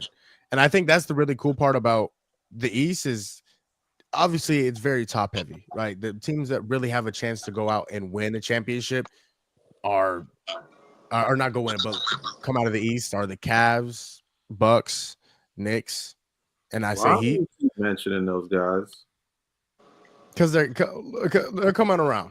They're coming around. Yep, they're coming around. You know they are. The JB and them boys, JB, Mikal, and Cat. Them boys. Oh, he's talking about the Knicks. The Knicks are gonna. The Knicks are definitely gonna be up there. I agree with the Knicks. It's that jersey you got on. Here we go. Oh, okay. And what? See, we're doing this now. We don't even got Chris Middleton. Like I said earlier, we need that. The Bucks just need that third person that dominates. If Brook Lopez doesn't do it for us, nobody's really been stepping up. Bobby Portis last year, I want that Bobby Portis this year. I haven't seen it at all yet. He's had a couple games, 15. He's had a couple, but that little 10, 15, 20 we need, he just hasn't. I need Dame to show up. Dame, I'm not gonna lie. Y'all are a different team. Last game, the game we just the Rockets last night. 0 for 6. What happened? Yeah. 0 for 6. Yeah, bad. That's that.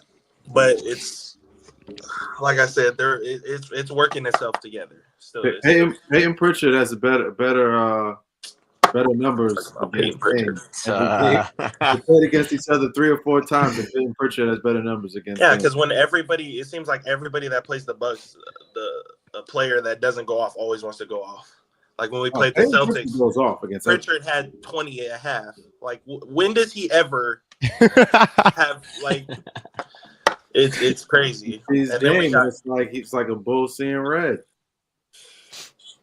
Yeah. George. Hey, I'll tell you what though. I'll tell you what. I really think those are the 4 teams that genuinely have a chance to make it out of the East. I think Boston should be the favorite. Again, still right now, even though how good Cleveland has looked, I think Boston should still be the favorite. Which 4 you said? Cleveland, Boston.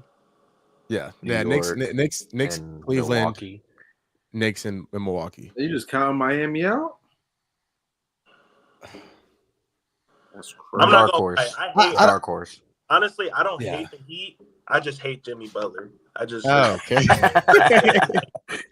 Because I don't know why every time he plays us, what kind of anger he has towards us, but it's just always like we just can't. JB Even likes to show up for big games. That's his thing. He likes to show up for big games. and that's what I'm saying. If he does that, the way he plays in the playoffs, if he can do the comeback healthy, or he's back. But if he can play like that during the playoffs, I think they have a chance too. I just need to know Mo's reasoning for mentioning the Bucks and not the Heat. That's kind of weird. We'll get there. The biggest reason is the star power. Giannis is a top 4 basketball player in the entire world. Jimmy Butler is now they're both injury prone. Giannis is injury prone, not nearly as much as Jimmy is, but Jimmy is also very much injury prone.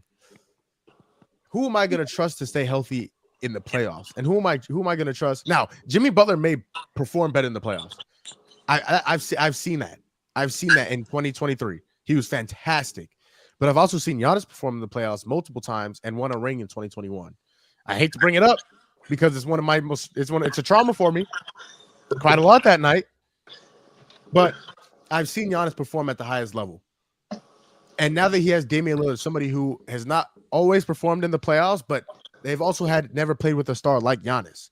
So again, the star power, I think, is one of the reasons. And I think with Miami, it's just the consistency. Can they stay consistent and can they stay healthy?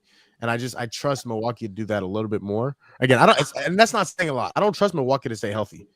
Like I don't trust Milwaukee to stay healthy very much, but I trust Milwaukee to stay healthy a little bit more than I trust Miami to stay healthy.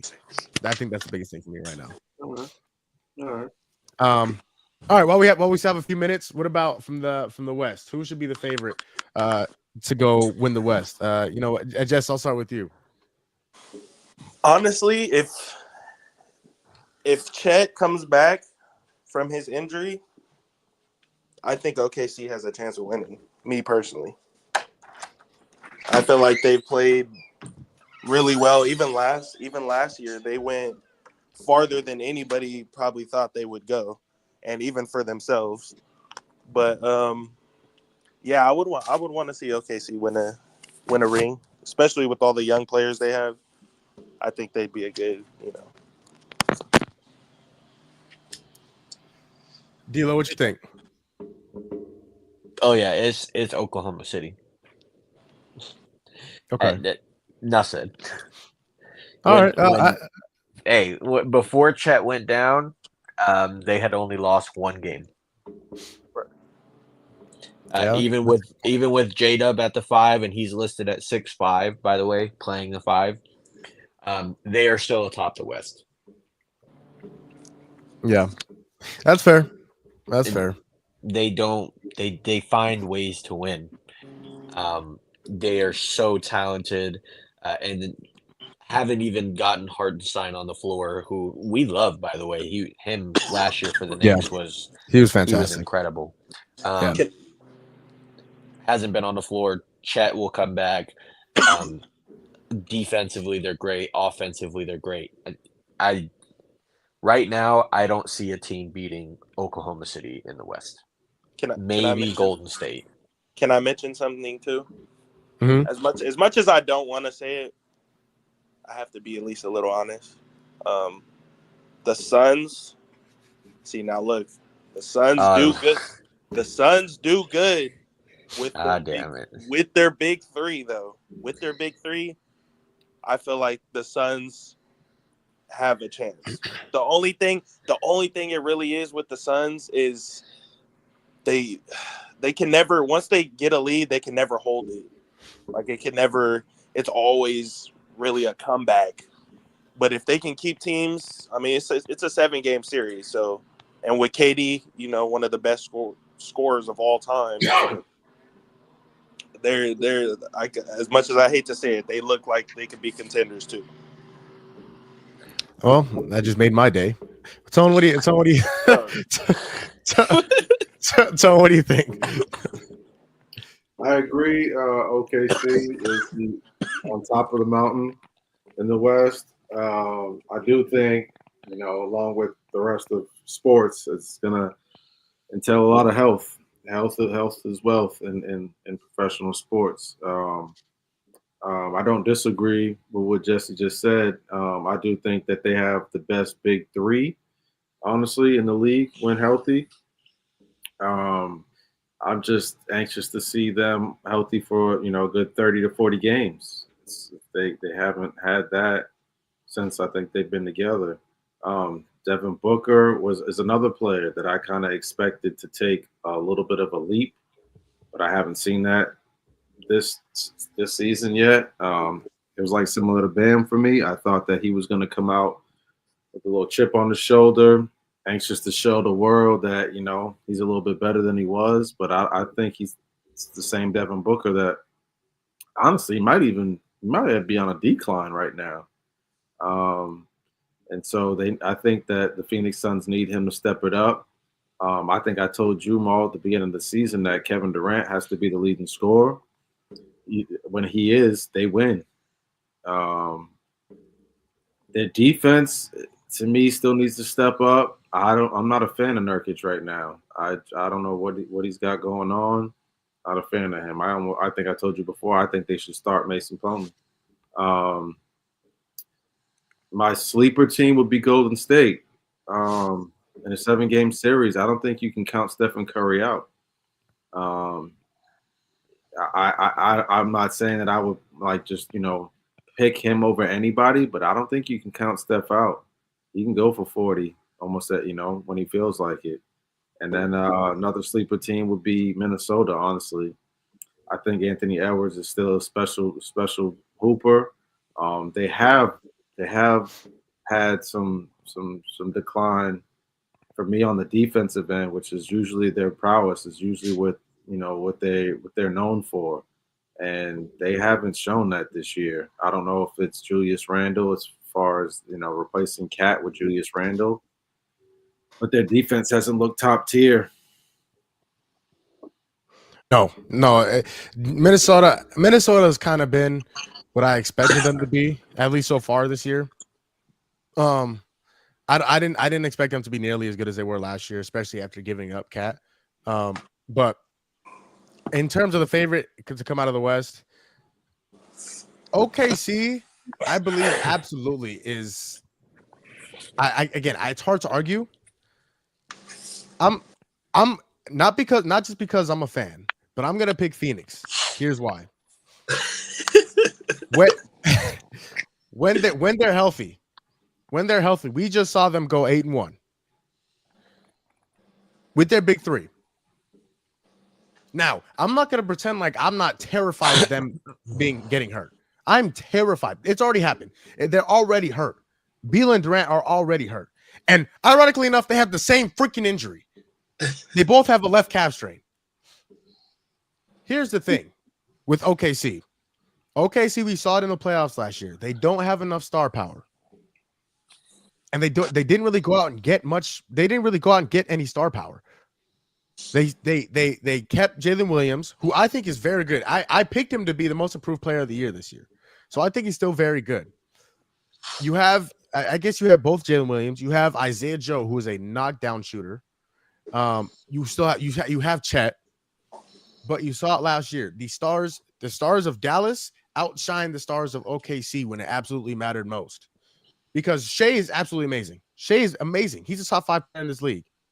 Top 6, maybe. Top 6 or 7. But he's absolutely top 6 or 7 in this league. But the next player they have is top 25. Let me ask you a question though. Top 30. OKC lost that series by like a couple of plays. You don't think they got a couple of plays better? I don't think it's the plays. I think it's the players. I think it was the players who were making the plays or who didn't make the plays. Luka and Kyrie made those plays. Shea made the play. Shea made a bunch of plays. Nobody else was able to make those plays. So you don't think OKC's gotten better defensively? Yeah, they definitely did get better defensively. But again, when you're defending guys like Luka Doncic and Kyrie Irving and Devin Booker and Kevin Durant, You can only be so good defensively because of how good those other players are offensively. I think the experience that they had last year in the playoffs, they learned from. They'll be better. I think they'll be better, but I just don't think they have the star power to compete with even a Dallas still or a Phoenix. Jamal, so you were saying that you think J-Dub will be your most improved player, correct? Yeah. Mm-hmm. So you don't think that jump in J-Dub, along with the jump that we've seen from Chet this year, is enough to propel them? No. I don't think so. Because, again, I'm also terrified. So here's the thing. Obviously, health is a part of sports, but health affects some teams more than it does others. Health affects the Suns more than it affects some others. Health affects the Thunder more than it affects some other teams. Chet is their guy. Obviously, aside from Shea, Chet is their guy. Without Chet, they don't have a chance to win the West. They don't, let alone the NBA championship.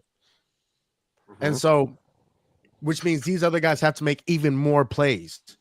Mm-hmm. Now, if you're going against a healthy Phoenix or a healthy Dallas or a healthy, I won't say Minnesota, but a healthy Denver, even, it's gonna be hard to make plays over those guys, over the Jokic's of the world, over the Luka Doncic's of the world, over the Kevin Durant's of the world.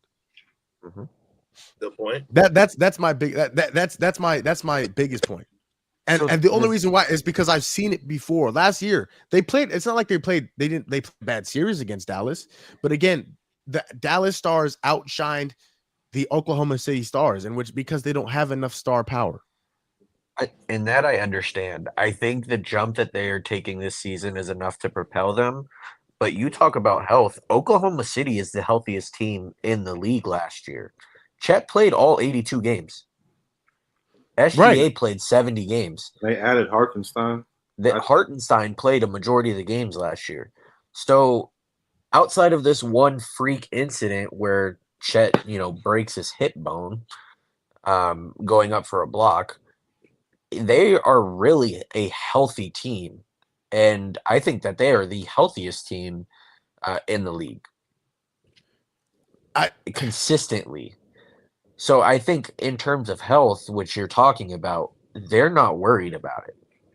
But that's also the thing. You could also say the same thing about the Suns. Devin Booker played 68 games last year. Kevin Durant played 75 games last year. That does not mean that they're going to be healthy this year, though.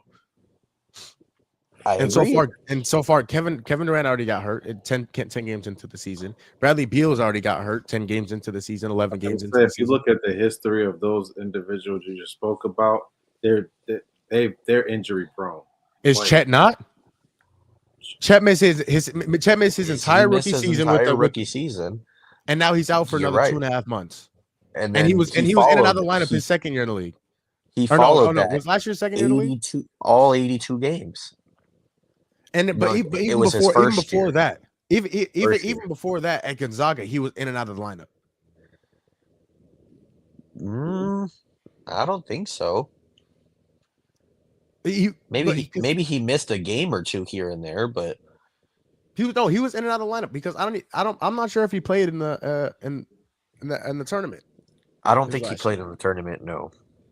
And that's what I'm saying. Like, Chet is the same thing. And we can all agree, without Chet Holmgren, they have zero chance of winning a championship, let alone winning the West. I agree, but I trust Chet to stay healthy more than I trust most other guys. Again, this injury is not like a common injury. This was a freak accident injury. Yeah, but he's you're right. But how many other players in the league have went up for a block and broken their hip bone? True. It doesn't happen. But I mean, Bradley Beal's injury was also a freak injury. All of them? I mean, this year, it really can't be a freak injury when both of your star players have the same injury. So Sabonis fell into Bradley Beal's knee. It's the same injury. How can it be a freak if multiple players on just your team have it? But that's what I'm saying. Like, Bradley Beal or Sabonis was pushed into, or DeMar DeRozan was pushed into Bradley Beal's knee.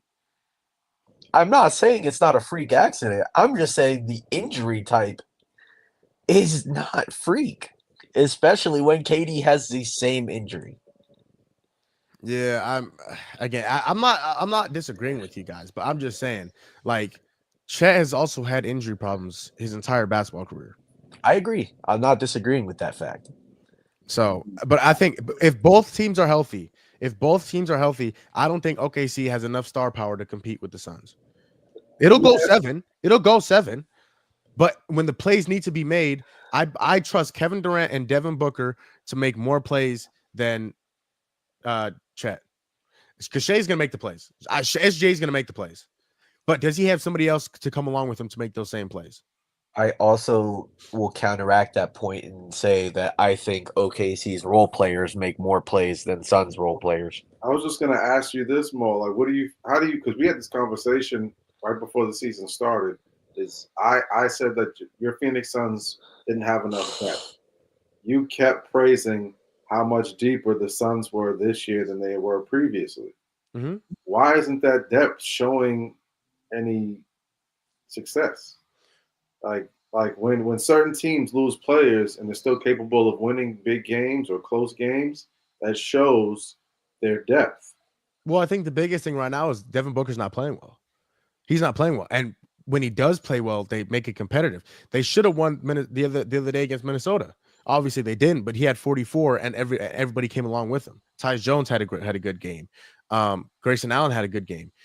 I mean, and you talk about depth. We have depth. We have the league leader in 3-point percentage last year. We have Ryan Dunn, who is a rookie, and it showed a ridiculous amount of potential, and especially defensively. We still have Royce O'Neal, who is one of the best role playing 3-and-D players in the league. Yusuf Nurkic has been terrible. But we have Tyus Jones, who led the league in a historic fashion in terms of assist to turnover ratio. So we have depth. We have guys who can produce. But when your stars are not playing well, it's hard to play around them because that's who you're looking at. That's who you're looking at them to play well. And so if you're playing well, then you can then play off of them. Devin Booker's not playing well. I think that's the biggest reason why we're really struggling. Now, I don't trust that's not gonna stay. Come 2-3 weeks into the future, Devin Booker will be fine. But like I told you, like I said at the beginning of the show, and I think yesterday on the show as well, Devin Booker the past 3 or 4 years has struggled within the first 20 games of the season or so, and then he's flipped the switch and turned it on. Yeah, and I spoke to wouldn't your expectations for him not to be the same player that he's been for the past 7 seasons? Like, if averaging 27 and 8 is not like, he's not averaging 27 and 8 right now, though, is he? Not right now, but the averages he's averaging right now was the same averages he averaged last year, and he finished the season 27 and 8. Yeah, but that's what I'm saying. Like, it's like there's got to be a point in your career where you go, I'm not going to repeat the same thing. And why wouldn't this season, while you've got Beal and KD out, be the perfect opportunity to go, you know what? If I can average 29 right now, we win a couple more games. Yeah, I mean, I also think that he's underperformed based off of what we had him coming into this year. Because we had going to have his career points per game. We came in thinking he was going to average 30 a game. I still believe that. I still believe that he can.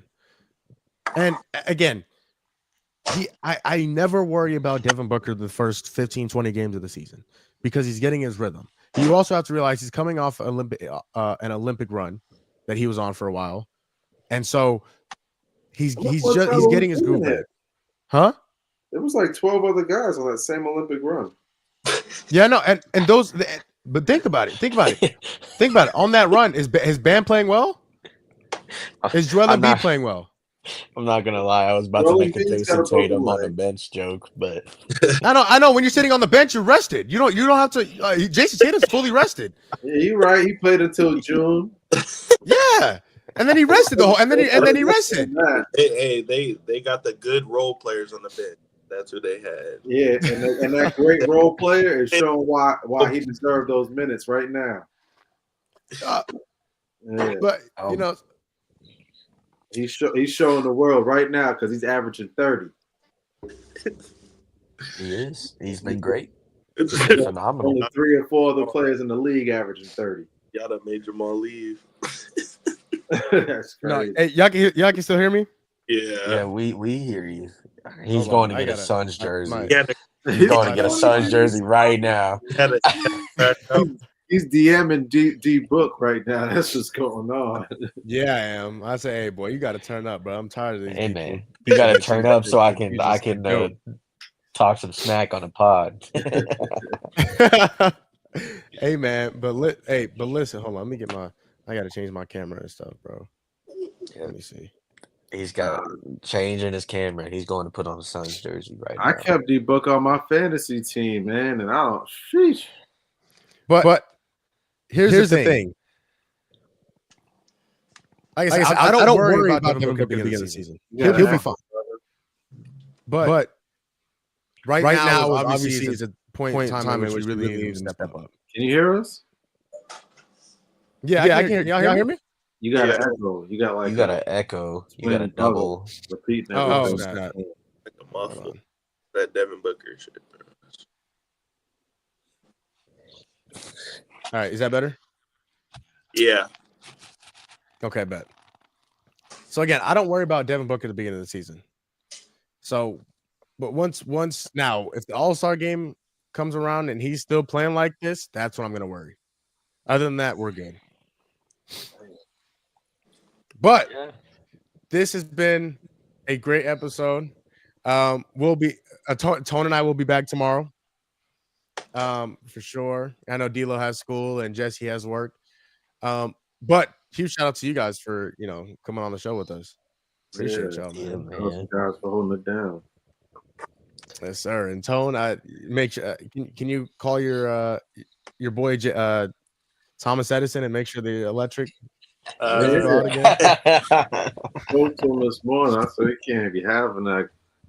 Can't be having that type of situations, man. Man, I'm surprised you ain't learned from him how electricity works. Fix it yourself. You was back there. He was around back then. Oh, okay. Also, yep. Oh, Jesse. Oh, who was that behind you, brother? Oh no, there. Oh, I think you should put it up again there.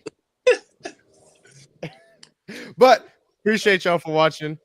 Again, like I said, Tone and I will be back tomorrow. To react to Cavs Celtics. Shout out to your mic too, man. It's got that nice green glow. Oh, appreciate it. Yeah, man. I gotta make it good for y'all and the people, man. Y'all better try and get Kev on here tomorrow. Talk about that Cavs Celtics game. Bro, the Cavs You are on right. it. Guarantee you they don't get past the second round. I guarantee it. And if you get cold, feel free to burn that jersey. I get you one. So Okay. when the champions, We'll use it as a foot mat on this side. That's crazy. Nasty work. But Tone and I will be back tomorrow to react to Cavs Celtics and a lot of the group games from tonight. But don't forget, as you know, we have our new outro. Don't forget, you are amazing, you are beautiful, and you matter. Love you, I'm proud of you, and always remember, it's nice to be important, but it's more important to be nice. We'll see you tomorrow. Thanks for watching. We out.